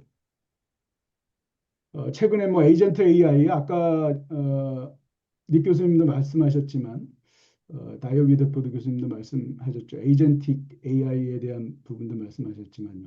하지만 인간 노동력을 AI 수준으로 자동화하는데 적어도 저는 만약에 50년, 100년 혹은 지금 우리가 살고 있는 자본주의 500년 정도가 더 더블로 더 긴 시간이 걸린다면 저는 그럴 수도 있다라고 봅니다. AI 문제는 완전히 달라진다라고 보는 거죠. 지금의 이제 우파 가속주의자들은 사실은 빠른 시일 내에 이것이 뭐 10년 이내라도 달성이 될 거라고 보고는 있죠.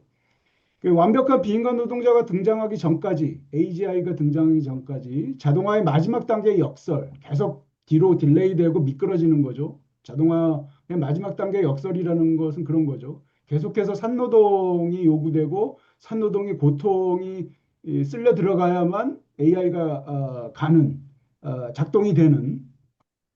근데 그 산노동자들의 고통이 몇백 년 동안 지속된다는 건 저는 상상 이상으로 클 것이다. 그래서 이론적으로 쇼센 교수님의 완벽한 AI 비인간 노동자의 도래에 대해서 사변적으로 상상을 할 수 있다. 그렇지만 지금 우리 발딛고 있는 이런 현실 속에서의 AGI에 이르는 그 과정 속에서 인간 노동자들의 고통, 도래하지 않을 수 있는 AGI도 우리가 감안한다면 저는 그 과정을 필히 놓치고 싶지는 않거든요. 그래서 그런 노동 현장에서의 소외나 노동 강도, 노동 과정 변화 이런 것들을 오히려 좀 더 진득하게 오랜 기간을 두고 봐야 되는 것이 아니냐 뭐 이런 말씀을 좀 드리고 싶습니다. 제가 시간을 많이 쓰고 있는 건가요? 뭐 어떻게 되는지 모르겠는데. 사실상 이 질문에 대한 답은 아까도 말씀드렸지만 제가 이것을 다시 또 채팅창에 공유를 한다면 닉 다이어-위데포드 교수님이 강연 내용 중에 이제 AI와 계급 구성 리컴포지션에서 이제 특히 사이먼 샤프라는 교수님 사이버네틱 프롤레타리아 과정에 대한 그 인용 그게 되게 흥미로웠고요. 그에 대한 설명 교수님의 설명에서 어느 정도 이제 언급이 된 것 같습니다. 그리고 적절하게 설명이 저는 충분히 문제의 두 번째 질문에 된 것 같아서요. 혹시 이제 저희 이 같은 생각에 덧붙여서 쇼센 교수님을 포함해서 누군가 논평이 더 추가적으로 가능하시면 부탁드리겠습니다. 마지막 세 번째입니다. 이게 간단한 질문인데요. 이 책 이제 대안과 관련된 질문입니다. 결론에서 이제 저자들이 언급한 이제 뭐 예컨대 코뮤니즘적 비인간주의에 대한 형태는 생태적이다라는 언급에 대한 그 얘기를 나누고 싶습니다.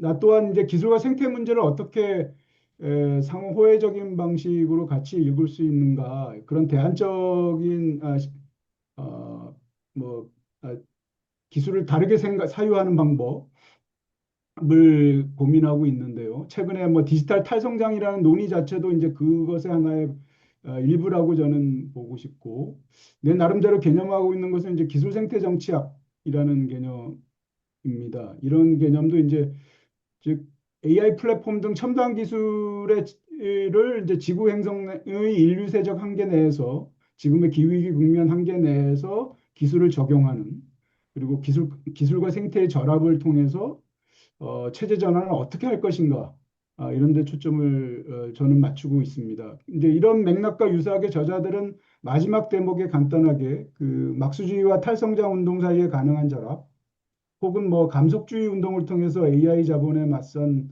뭐 생명 커뮤니즘, 바이오 커뮤니즘을 제안하고 계세요. 뭐 예전에 이제 사이토 코에이도 우리가 그 번역본에서 봤던 것처럼 이제 인류세 국면 체제 전환의 기획으로 이제 뭐 탈성장 커먼즈를 대안으로 언급하기도 했습니다. 그래서 그 저자들이 보시는 인공지능과 막수주의 그리고 생태주의적 전망 이 세 축이 교차하는 지점에서 우리가 상상할 수 있는 대안의 구체적인 위상이 무엇인지 그리고 그런 뭐 혹시 실제 사례가 유사 사례나 실제 사례가 있다면 조금 더 설명을 해주실 수 있을지 그런 게 부탁드리고 싶고요. 구체적으로 저자들의 개념으로 말씀을 드리자면 이제 인간을 쓸모없는 잔여물로 만들고 자기 증식하는 인휴먼한 AI 자본의 권력이 우리의 인지수단을 장악하고 파괴적으로 가속화할 때 우리는 오히려 AI 기술을 착취의 도구가 아닌 넌휴먼적인 여기서는 이제 생태적인 반려자가 되겠죠. 인간의 반려자로 되돌려 놓는 그런 뭐 일종의 감속주의 정치를 실천해야 한다고 저는 생각합니다. 이러한 맥락에서 자본의 비인간적 가속을 멈추고 기술을 생태적 공존의 영역으로 재배치하려는 시도의 구체적인 전망이나 실체적인 사례가 있다면 저자분들의 생각을 좀 듣고 싶습니다. 예. Thank you for listening to my question and for your thoughtful responses in advance. Thank you.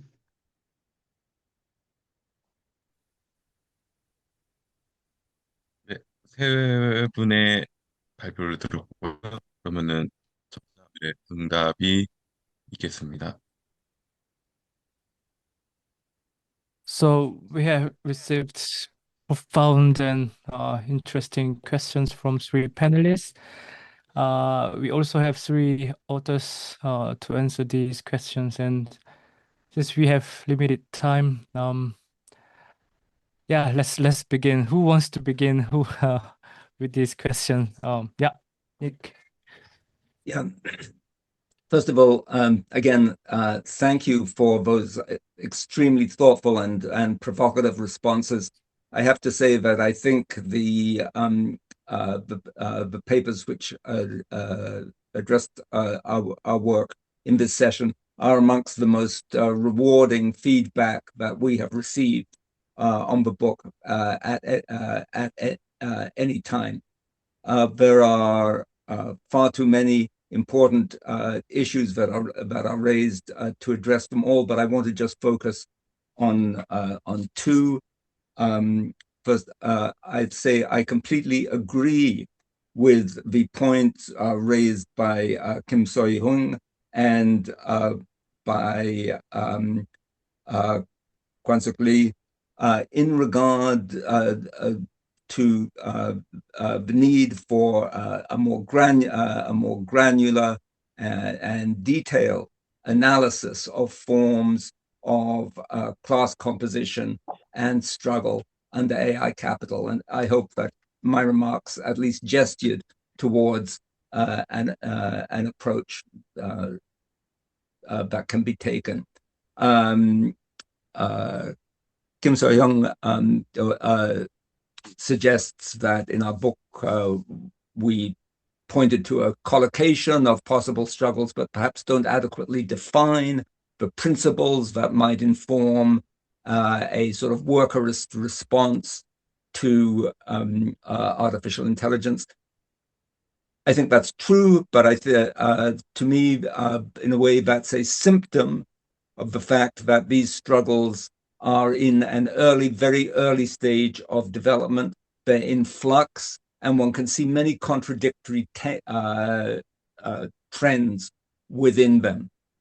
So, for example, in the broadest possible terms, one can say that one sees opposition to AI capitalism coming from both the left and the right in North America, since there are sections of the pro-Trump MAGA movements which oppose AI from the position of a sort of paleo-conservative theocratic nationalism, as well as many more and very different types of progressive labor and social struggles.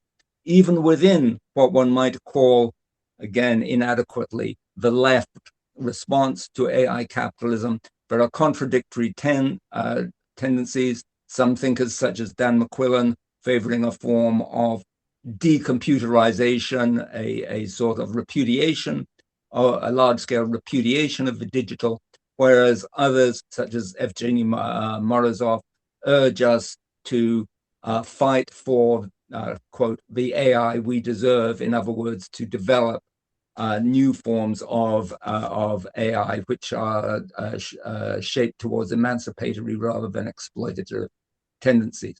So this is all, as it were, in play at this moment. My second point is I just want to say how very rich and rewarding I found the distinction that I think was drawn by Hyunwoo Shin between inhuman and unhuman power, making a discrimination between the inhuman exploitative uses of AI enforced by capital, and the possibilities of different forms of association between of what one might now speak of as the alternative forms of intelligence that are posited by the human and AI. I think that's for my analysis. When I encountered this, I found this extremely helpful, because it seemed to precisely to open the door towards radical consideration, towards consideration of new forms of radical and emancipatory relationships between humans and AIs, considered in terms of the co-evolution of coexisting and differing forms of species being, rather than the subordination of, frankly, both humans and many forms of agentic capital, many forms of agentic AI to the logic of capital. And I'm definitely going to be thinking about that distinction for a very long time. It seems to really go towards the consideration of the forms of the new associated modes of production within which humans and AIs might coexist, such as the one which Kwan Suk Lee suggested in terms of digital commons, or which I and another author, Alessandra Mallaroni, very lightly sketch in a recent book on the cybernetic circulation complex, where we make a gesture towards new forms of what we term biocommunism. So thank you very much for those really, really brilliant thoughts and comments. And I'll hand things back to James and Atle now. Yeah, I can try to answer Peter's question. And I should translate that into Korean first. Sorry. Yeah. Yes, of course. That's already very wrong. No problem. Yeah. No problem. 일단 그 굉장히 훌륭한 생각을 많이 하게 한 질문에 매우 감사합니다. 그 오늘 세 패널리스트가 해주신 질문이 제가 이 책을 그 발간한 이후에 아주 가장 보람 있고 가장 감사하고 가치 있는 그런 일이었고 그런 질문들이었습니다. 먼저 저는 그 김소영 선생님과 이강석 선생님이 말씀해주신 내용들에 매우 동의합니다. 특히 그 계급 갈등에 대한 AI와 관련해서 더욱더 세밀하고 더 정교한 접근, 분석들이 필요하다라는 그 지적에 매우 동의합니다. 그 김소영 선생님은 그 이 문제와 관련해서 방금 언급한 문제와 관련해서 노동자들이 어떻게 원칙적으로 대할지 거기에 대해서 충분한 그 정의들 이 부족하다라고 지적해 주신 듯합니다. 그런데 여기에 대해서 저의 생각을 말씀드리면 이 책에서 언급한 내용들은 노동자의 반응들에 대한 증상 차원에서의 언급입니다. 그런데 그 AI가 현재 작동하고 있는 것에 대해서 현 AI와 그 자본주의의 관계에 대해서 현재 좌파 측 그리고 우파 측 사이에 굉장히 모순되고 굉장히 혼란스러운 그런 경향이 많이 관찰이 됩니다. 예를 들어 트럼프를 좋아하는 사람들, 마가 측도 AI에 대한 반대를 하기도 합니다. 그들이 AI에 반대하는 경우는 귀족주의적이거나 그 과거 자본주의를 옹호하거나 아니면 국가주의적인 이유로 AI를 반대하기도 합니다. 그 좌파 사이에서도 모순적인 경향들이 있습니다. 제가 성함 그 학자들의 이름은 잘 못 들었는데요. 그 어떤 학자는 그 완전히 그러니까 컴퓨터를 파기해야 된다, 또는 컴퓨터를 거의 제거해야 된다, 거의 거부해야 된다라는 그런 의견을 말하기도 하고, 또 다른 학자는 우리가 우리에게 합당한 그러니까 완전히 새로운 AI가 우리를 착취하는 AI가 아니라 우리를 더욱더 해방할 수 있는 그런 AI가 어, 우리에게 필요하다, 우리에게 적합하다라고 말을 합니다. 그리고 신현도 선생님의 구별, 인휴먼과 난휴먼 또는 언휴먼 사이의 구별이 굉장히 흥미롭고 새로운 생각들을 하는데 큰 도움이 될 것 같습니다. 그러니까 인간의 지능과 AI가 그 서로 연합하고 서로 교차되고 서로 대안이 되는 그런 그 여러 과정에 대해서 생각하는데 큰 도움이 됩니다. 이 개념 구분을 통해서 저는 조금 더 급진적으로, 조금 더 해방적인, 조금 더 사람들에게 자유를 부여하는 그런 AI에 대해서 생각할 수 있지 않을까. 그런 AI와 자본주의 관계에 대해서 생각할 수 있지 않을까. 그래서 공동 진화 또는 공동 존재, 공진화, 공존을 말할 수도 있지 않을까 하는 생각이 떠올랐습니다. 그래서 앞으로도 그 에이전틱 AI에 대해서도 생각할 때 이 개념틀을 적용해 볼 수 있을 것 같습니다. 그리고 또 피지털 커먼즈 등 말씀해 주신 것도 매우 매우 잘 적용해 볼 수 있을 것 같습니다. 네, 이 정도 하겠습니다. 네. Okay. Was it actually you that Yes. that wanted to Yeah. guess? Sorry, Yeah. sorry for jumping the gun a bit No sooner. problem. No problem. Yeah. It would be too much for you to do all three of us to translate. Okay, so like Nick said, I really appreciate our three interlocutors' critiques of Vinhume Power. I found all the very demanding, and to be honest, I wish I had more time to think through some of the questions, because they do require actually a lot more thinking, I think, to give proper answers. So, these are just kind of more my thoughts on some of the questions that are raised, because I don't think we necessarily have time to address all of them. And I want to also just echo Nick in saying that I think Dr. Shinhin was notion of this in an unhuman power, I also found to be very fruitful to think about. And it's something, one of these questions where I think like, oh, wow, I need some more time to figure this out. But I do want to start with a question by Dr. Lee Kwan-suk. He asked, how does AI monopoly differ from traditional monopolies? And I think this is also related to what Dr. Shin Hyun-woo also kind of asked more rhetorically in his talk. Is the core of profit surplus value or rent? So I'm trying to answer both of these questions at the same time. I would say the core in capital production will always be surplus value. That's the case. Profit is obviously just another form of surplus value, and the rent is technically taken away from surplus value, right, before you get your profit, right, But I do agree that here in the age of platforms and AI, it is unclear what is going on here. Like, are we now turning into a rentier type of capitalism that is more akin to techno-feudalism that has been erased, or is it kind of a bit of both there? And I do think it's a bit of both before I kind of get into how AI monopoly differs from traditional monopolies, right?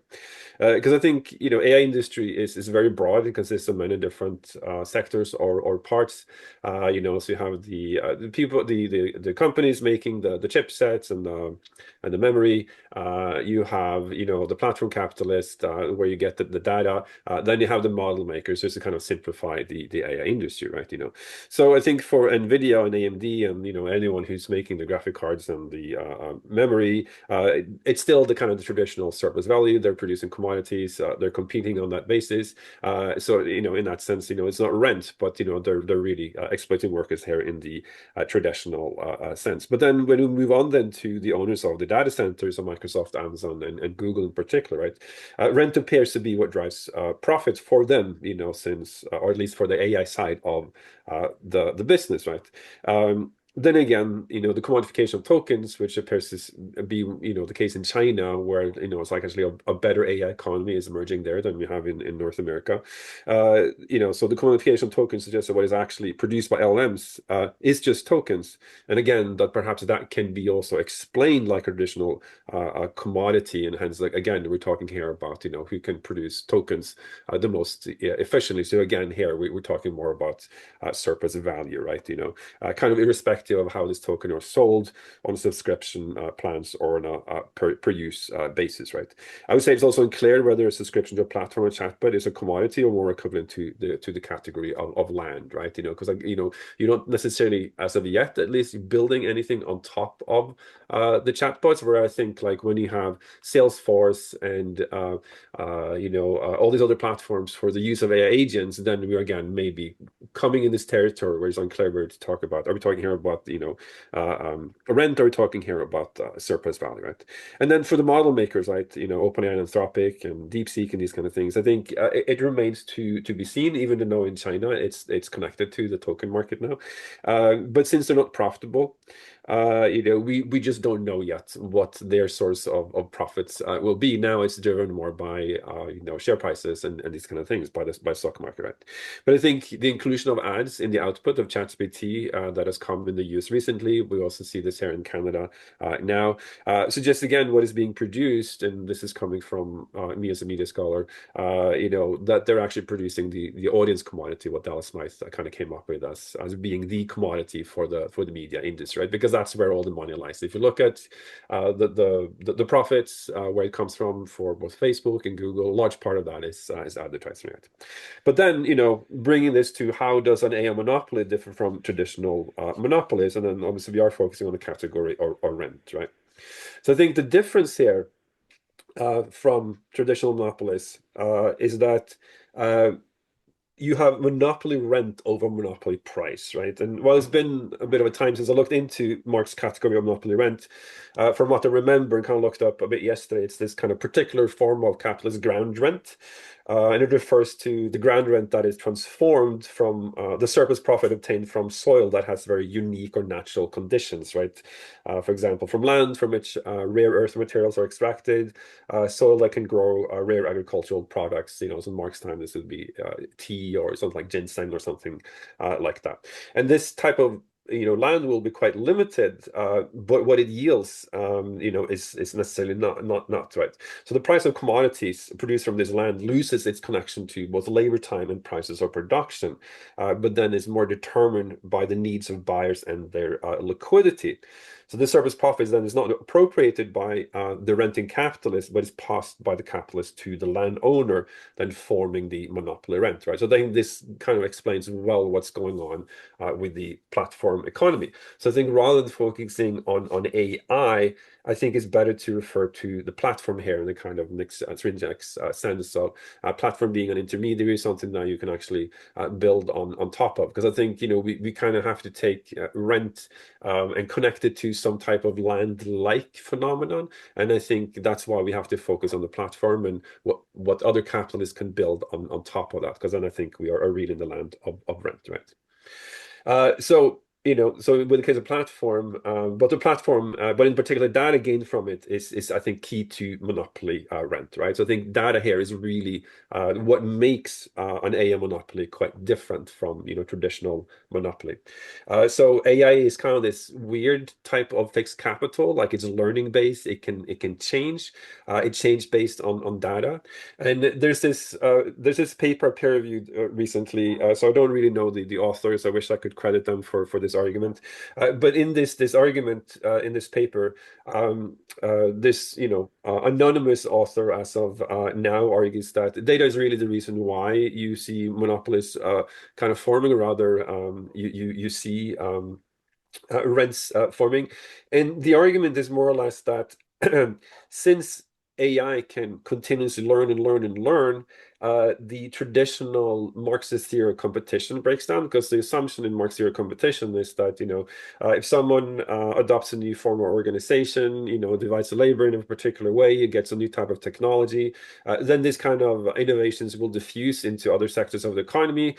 So whatever advantage in terms of super profits or extra surplus value that the first mover had, eventually gets equalized, so everyone kind of catches up in the end, right? But then this argument in this paper says that with AI, it is different. Since it can learn, then actually having access to proprietary data at scale more or less becomes a barrier against anyone catching up with the first mover here, right?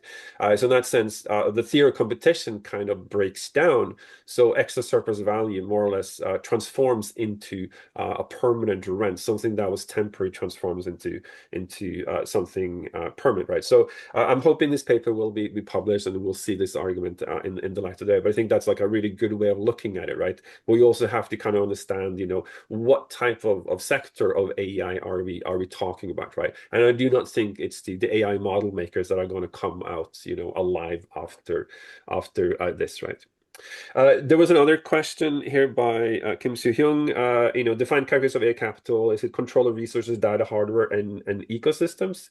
And I think to a degree, yes, it's very much the case. So there's one thing that I kind of latched onto recently. Is that for the AI capitalists, they don't necessarily even have to have these resources in their possession, right? So, but they can just lay a claim on it because all this money is kind of flowing around. So late last year, a story came out that OpenAI CEO Sam Altman, he flew to Seoul and signed letters of intent with Samsung Electronics and SK Hynix for 40% of the global supply of DRAM, 9,000 units specifically, right?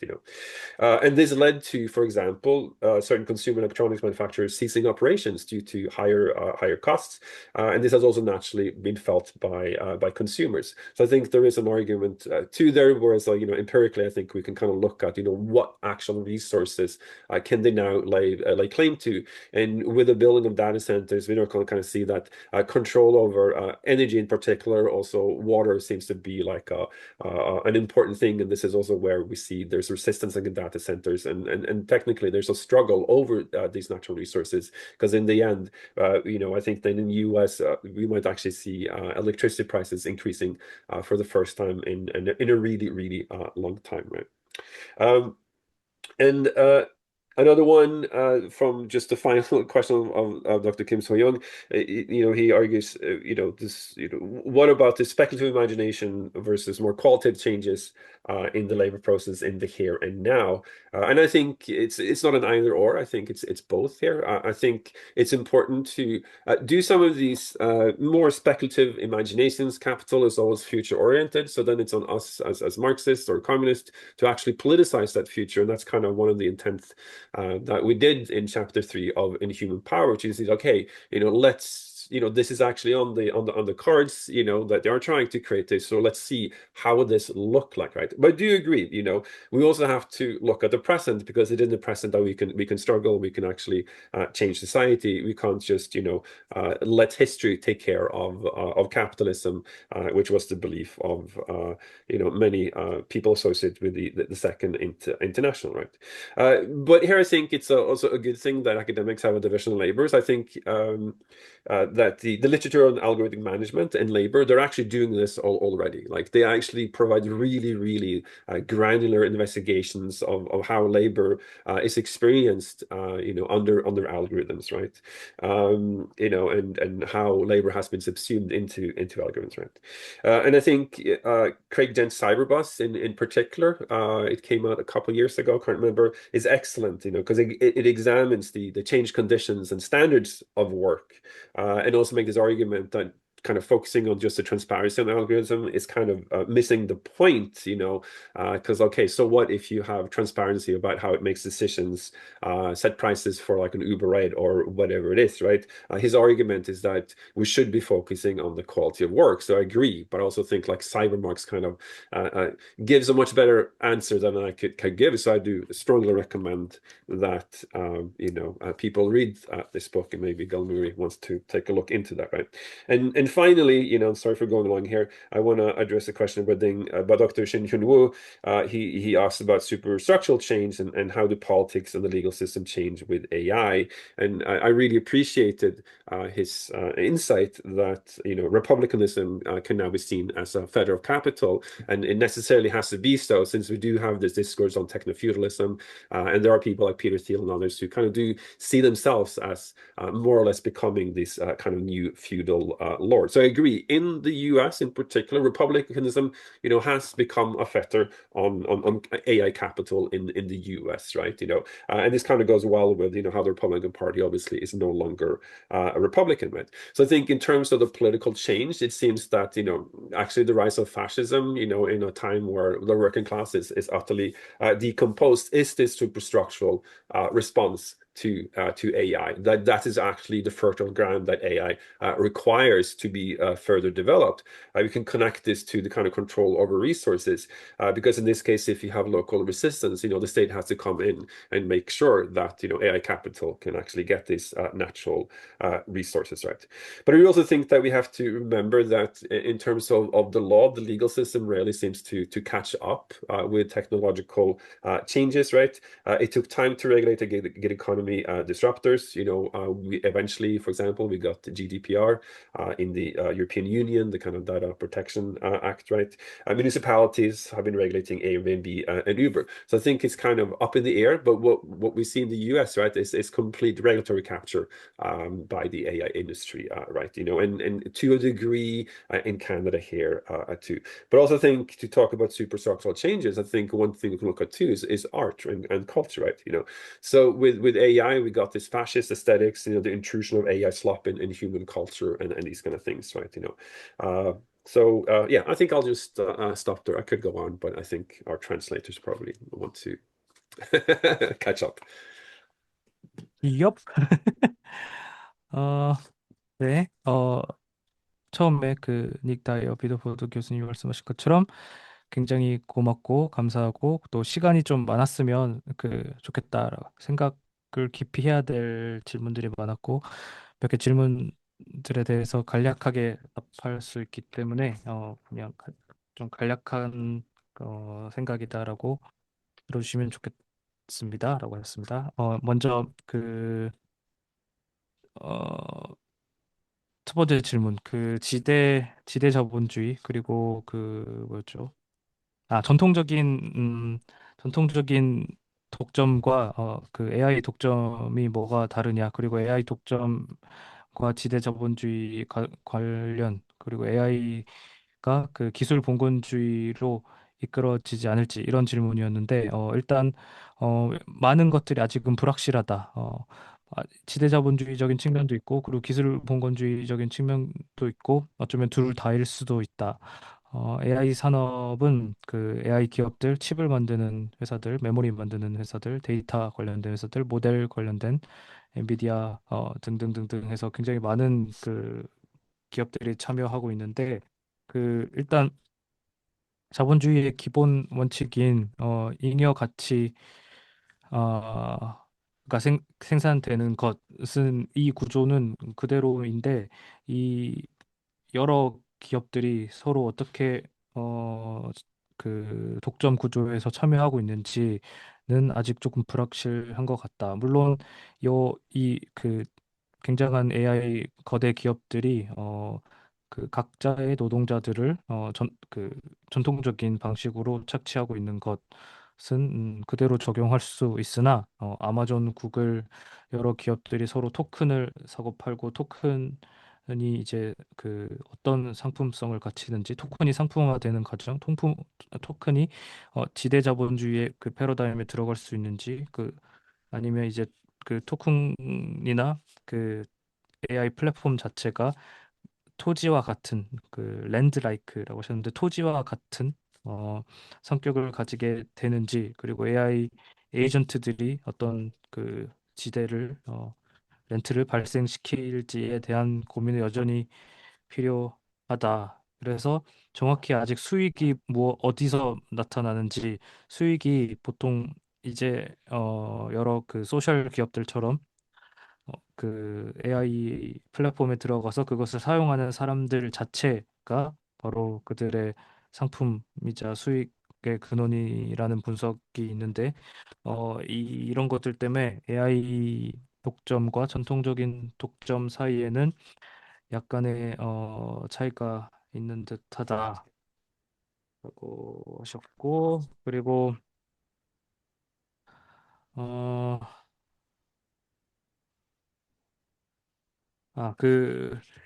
역시 그래도 키는, 가장 중요한 열쇠는 데이터다. 근데 데이터가 앞으로 계속 변하고 있기 때문에 이게 특이한 자본이라고 할 수 있는데, 최근에 읽은 그 한 페이퍼, 그러니까 아직 발표가 되지 않아서 익명으로 심사를 보신 그 페이퍼에서 그 데이터 모노폴리가 어떻게 지대를 형성하는지에 대해서 설명하고 있는데, 데이터를 계속 학습하면서 그 전통적인 자본주의에서는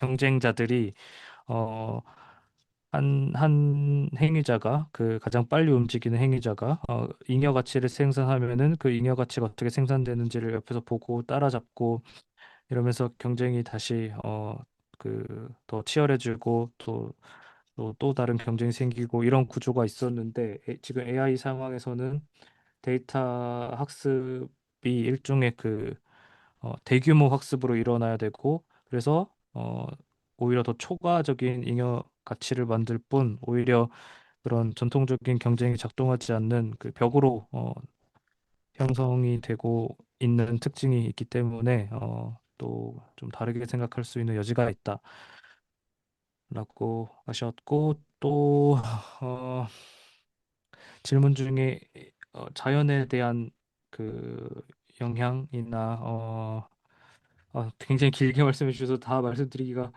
있는데, 어쨌든 이 부분을 마무리하시면서 사이버 막스를 읽어봐라 라고 하셨고, 중요한 것은, 여기서 중요한 것은 그 알고리즘이 얼마나 투명하게 만들어지느냐. 학자들이 그 노동 분업이 어떻게, 그 지금 상황에서 AI와 관련된 그 여러 노동들이 어떻게 노동 분업이 이루어지고 있는지 학자들이 열심히 분석하고 있는데, 그리고 또 알고리즘의 투명성에 대해서도 얘기하고 있는데, 알고리즘의 투명성보다 어쩌면 더 중요한 거는 어, 그 노동의 노동의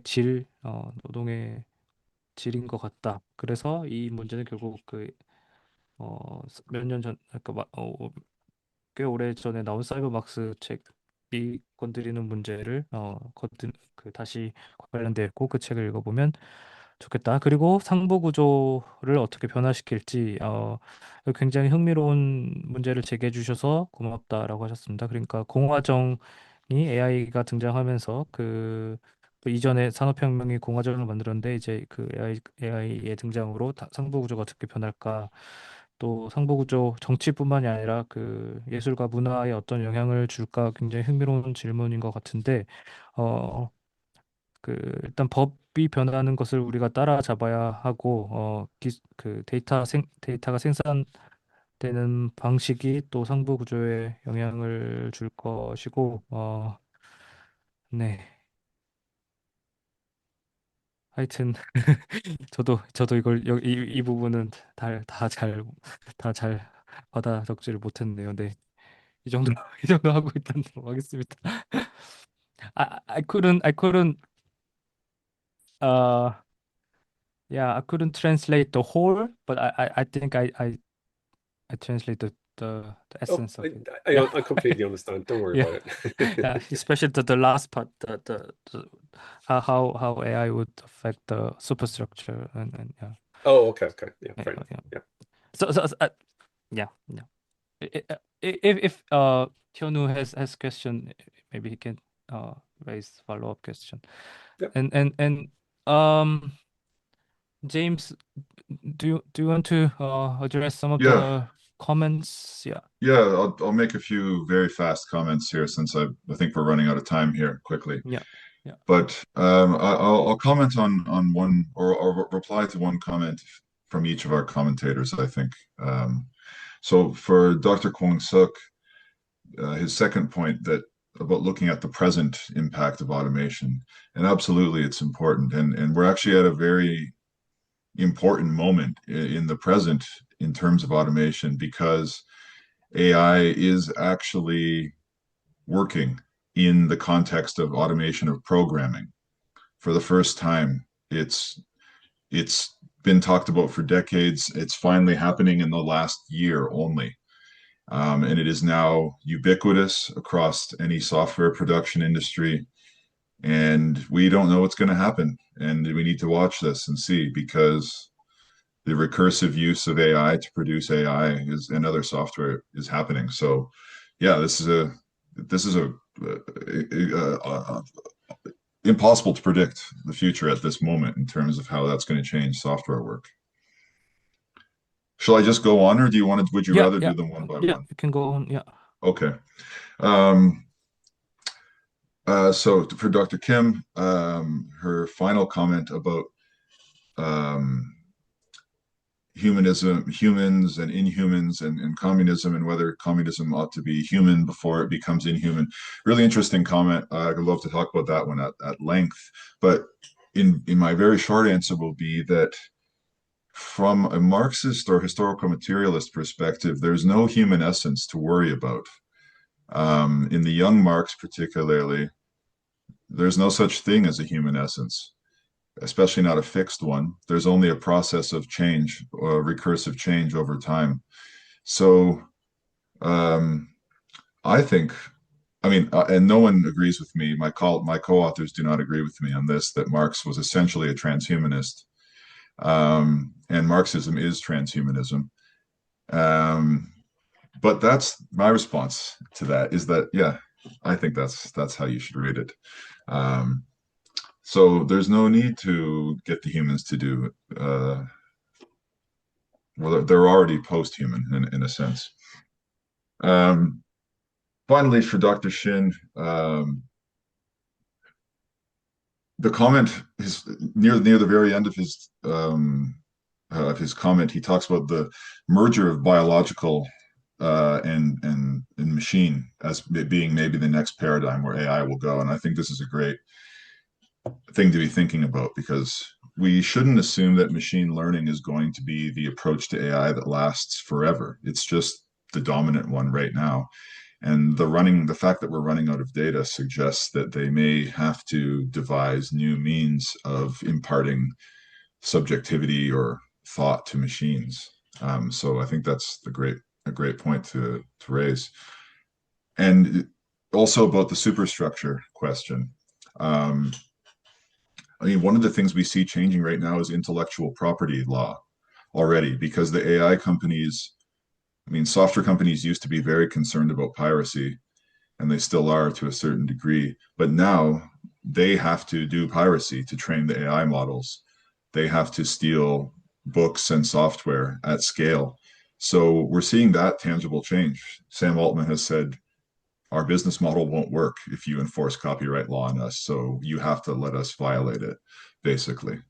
Um, and yeah, I think I'll stop there. I think there's something to be said in terms of art about the spread of what the kids are now calling brain rot content on the internet. I don't know if you know the translation for brain rot, but it's like Gen Z internet culture stuff, arguably about shutting your subjectivity off. Is it coincidental that's happening at the same time that capital is trying to sell machine subjectivity? But I don't think it's a coincidence. Anyways, that's all. Thanks a lot for these comments, and I wish we were there in person to have a proper discussion for a couple hours.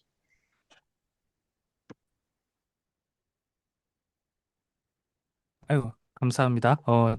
일단 먼저 그 자동화에 대한 질문에서 그 자동 AI가 그 수십 년간의 자동화에 대한 논의의 맥락에서 등장했기 때문에 자동화와 관련지어서 생각하는 것이 매우 중요하다. 수십 년 동안 그 자동화에 대한 이야기가 있었는데 작년에야 비로소 그 진짜 이게 작동하게 됐고 거의 완전히 정말 그 뭐죠? 광범위하게 그 유비쿼터스하게 그리고 그 귀납적으로 작동을 하고 있다. 하지만 미래를 역시 완전히 지금 상황에서 예측하는 건 조금 어렵다라고 하셨습니다. 그리고 두 번째 관련해서는 그 두 번째 질문은 인간주의랑 관련된 질문이었는데 그 제 다른 그 공저자들은 이 생각에 동의하지 않지만 저는 막스가 그 트랜스휴머니스트였다라고 생각한다. 왜냐하면 막스에게는 인간 본질, 고정된 인간 본질에 대한 그 개념이 없기 때문에 오히려 그 변화의 과정만이 있을 뿐 막스에게는 고정된 인간 본질을 가정하고 있는 것이 없는 것 같다. 그래서 막스는 어떤 면에서는 이미 포스트 휴머니스트다. 트랜스휴머니즘이 트랜스휴머니스트거나 포스트 휴머니스트다라고 말씀하셨고 세 번째 그 AI와 그 생물학적 차원의 뭐죠? 결합 또는 통합 합병에 대한 질문에선 그 머신러닝이 AI의 그 최종 수단일 확률은 매우 낮고 지금은 가장 지배적인 것이지만 AI가 계속 새로운 그 인지 수단을 찾으려고 할 거기 때문에 그 이 아이디어가에서 제안하는 것처럼 이런 방식으로 그 발전하게 그래서 굉장히 좋은 아이디어인 것 같다라고 하셨고 그러니까 생물학적인 것과의 결합 그리고 상부 구조에 대한 질문도 잠깐 그 코멘트를 하셨는데 AI가 그 뭐죠 이거 그 불법 해적질 불법 다운로드 파이러시 그걸 어 자기 스스로도 그러니까 그거에 대해서 그 저작권 침해 또는 표절에 대해서 매우 민감하지만 스스로도 이제 데이터를 학습하기 위해서 그 끊임없이 책이나 소프트웨어 저작권을 침해할 수밖에 없다. 그래서 문화나 이것에 대한 영향도 있을 거고 그리고 마지막으로는 브레인 로트라고 최근에 한 2, 3년 사이에 지금 젊은 아이들 사이에서 유행하고 있는 일종의 뇌 썩음, 뇌절, 뇌 녹음이라고 표현하는 어떤 신조어인데, 그러니까 정신적으로 그 뭔가 정말 녹아내리는 뇌가 저 뇌가 그 AI에 쩔어서 이렇게 잘 지적 상태가 잘 발달하지 못하는 이런 거에 대한 걱정도 관련이 되어 있는 것 아닌가 이 정도만 말씀하셨고 그리고 여기 있었으면 좋겠다 몇 시간 동안 얘기할 수 있으니까 뭐 이런 말씀하셨습니다. 그 Uh, I we are running out of time, but can you have like 5 minutes to receive at least one or two questions from the floor, from the audience, from the readers? If you can stay a few Yeah, I can stay for minutes. 5 minutes. Unfortunately, I can't stay any longer than that. Yeah, thank you so much. 안호성 선생님 어떤 질문을 할지 그 선택해서 말씀해 지, 주시겠습니까? 제가 네, 질문들을 보고 있지 지금 못해서. 네. 채팅창에 올려주신 질문을 일단 먼저 다루고 시간이 조금만 남는다면은 사전 질문 다루도록 하겠습니다. 네. There's a question in the chat from Ginny. She says, I'm researching automated intimacies between generative AI and users. I understand AI as a commodified form of intimacy that offers comfort as well as information to the users. Question regarding the expressions, the voice of capital and personifying capital. Given that conversational AI is a language model that learns from and interacts based on collected existing data, whose voice does it actually carry? When we say it carries the voice of capital, what exactly do we mean, or do you mean by that? Is it the voice of capital in a more direct sense, reflecting the interest and logic of the corporations that build and deploy this system, or does it carry the voice of ordinary people as circulated through popular media? I wonder whether these two voices are easily separated. Yeah. Should I start with this? Yeah. I can just clarify the personification capital. I don't know if the voice of capital is like kind of the a bit of a translation of English to Korean and back into English again, and maybe that refers to my comments on language being an interface or vehicle for capital, right? So personification of capital, this is kind of how Marx treats every individual in capital, right? So he's not treating human individuals as actually subjects, like, because the whole point of value theory and the fetish is that we are delegating agency to things. So Marx says that when we encounter one another at the market, selling a labor power or buying commodities or whatever it is, right? Like we are the commodity and the money are intervening in our social relations. So technically, as money owners and commodity owners, like we are merely personifying those economic categories, right? As if our subjectivity is taken over by them, right? So that's why Mark rarely refers to any real people, right? So he refers to commodity owners, he refers to money owners and capitalists, right? So the whole point of personifying capital is that, as I mentioned in my introductory remarks, is that when obviously Marx is referring to a human individual, kind of takes the objectivity of value, augmenting it, accumulating capital as their subjective purpose, right? And they're carrying out the accumulation process, basically the MC M prime thing, right? So that is someone, and I'm personifying commodity when I sell my labor power. I'm personifying my money when I go out and buy something, right? This is kind of how Marx works, right? So I do agree. Do you want to translate that first, or should I go on to the voice of capital? Oh, yeah, okay, yeah. I'd also like to say something on this as well. Yeah. Okay, then I will translate what Atli just said, and yeah. 그러니까 이게 자본의 인격화 또는 그게 한국어에서 그러니까 영어에서 한국어로, 그리고 한국에서 다시 영어로 번역을 하면서 조금 오해가 있었거나 더 이해하기 어렵게 된 그런 개념인 것 같은데, 일단 막스가 자본의 인격화라는 단어에 대해서 말했을 때는 일단 시장에서 거래되는 모든 재화 또는 모든 가치 증식의 주체들, 그러니까 자본이 인격화된 역할을 담당한다. 그러니까 그러니까 자본은 노동자를 고용해서 잉여가치를 창출하고 이를 통해 다시 자본이 증식되는 역할을 하고, 또 그러니까 자본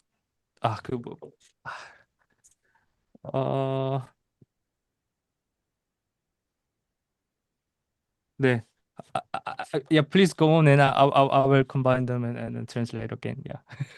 Oh, okay, right, yeah. So, with the voice of capital here, I just meant the language of capital, Yeah, and in quite literally in the sense that the large language model will have learned. It's probably read capital, it's probably trained on a bunch of Marxist stuff, but also just business language, right? So, it could issue orders like quite literally orders for inventory, right? I want to order these books. This is what the Luna, the AI agent, did. It ordered like Superintelligence by Nick Bostrom to the retail store, right? And hence, the language here, becomes an interface to logistical systems and also, to hire workers, right? So it depends on which language. But I think when it comes to large language models and being this kind of quantification of intimacy, we have to understand that large language models have been built to be sycophants, right? To basically please us. It's the Eliza thing. They're trying to speak to our narcissism, right? So I think it's always the language of capital because they have been created in a way for us to keep interacting with them, right? So what is actually said is less important than the fact that you keep interacting with the bot itself, right? But obviously, then on top of that, you may have an AI bot that actually speaks really good care language because they might have been, specifically trained on such language too. And we do know that people have formed very, very close bond to their chatbots, right? But then, we also seen the damaging effects of this, that it can also lead to psychosis and these kind of things, right? So I would say that it's always a language of capital precisely because it's given to us as a commodity or a subscription service. Yeah, I think I have a slight. Yeah. Okay, go on, and I will. Nick, were you saying something? It looks like he froze. Okay, then while he defroze, I will Yeah. I will say I will translate. 그러니까 그 자본의 그 총 공식 또는 일반 공식, 화폐, 상품, 증식된 화폐 이 구조에 있어서 그 질문은 자본의 목소리라는 것이 결국엔 누구냐? 예를 들어 예로 든 루나 상점 같은 경우에서 실제로 그 목소리는 그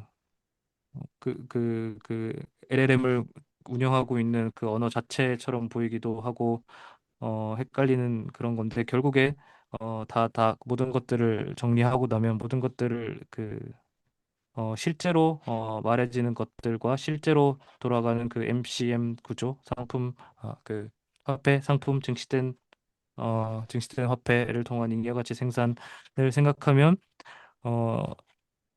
이게 챗봇이든 챗봇을 통해서 사람들이 정신병에 걸리든 뭔가 이런 것들을 다 상관없이 결국에는 말해지고 있는 것은 자본의 자본이다. 그리고 재화 구조 안에를 통해서 자신을 드러내고 있는 자본이다. 네, 이 정도인 것 같습니다. Nick, are you there?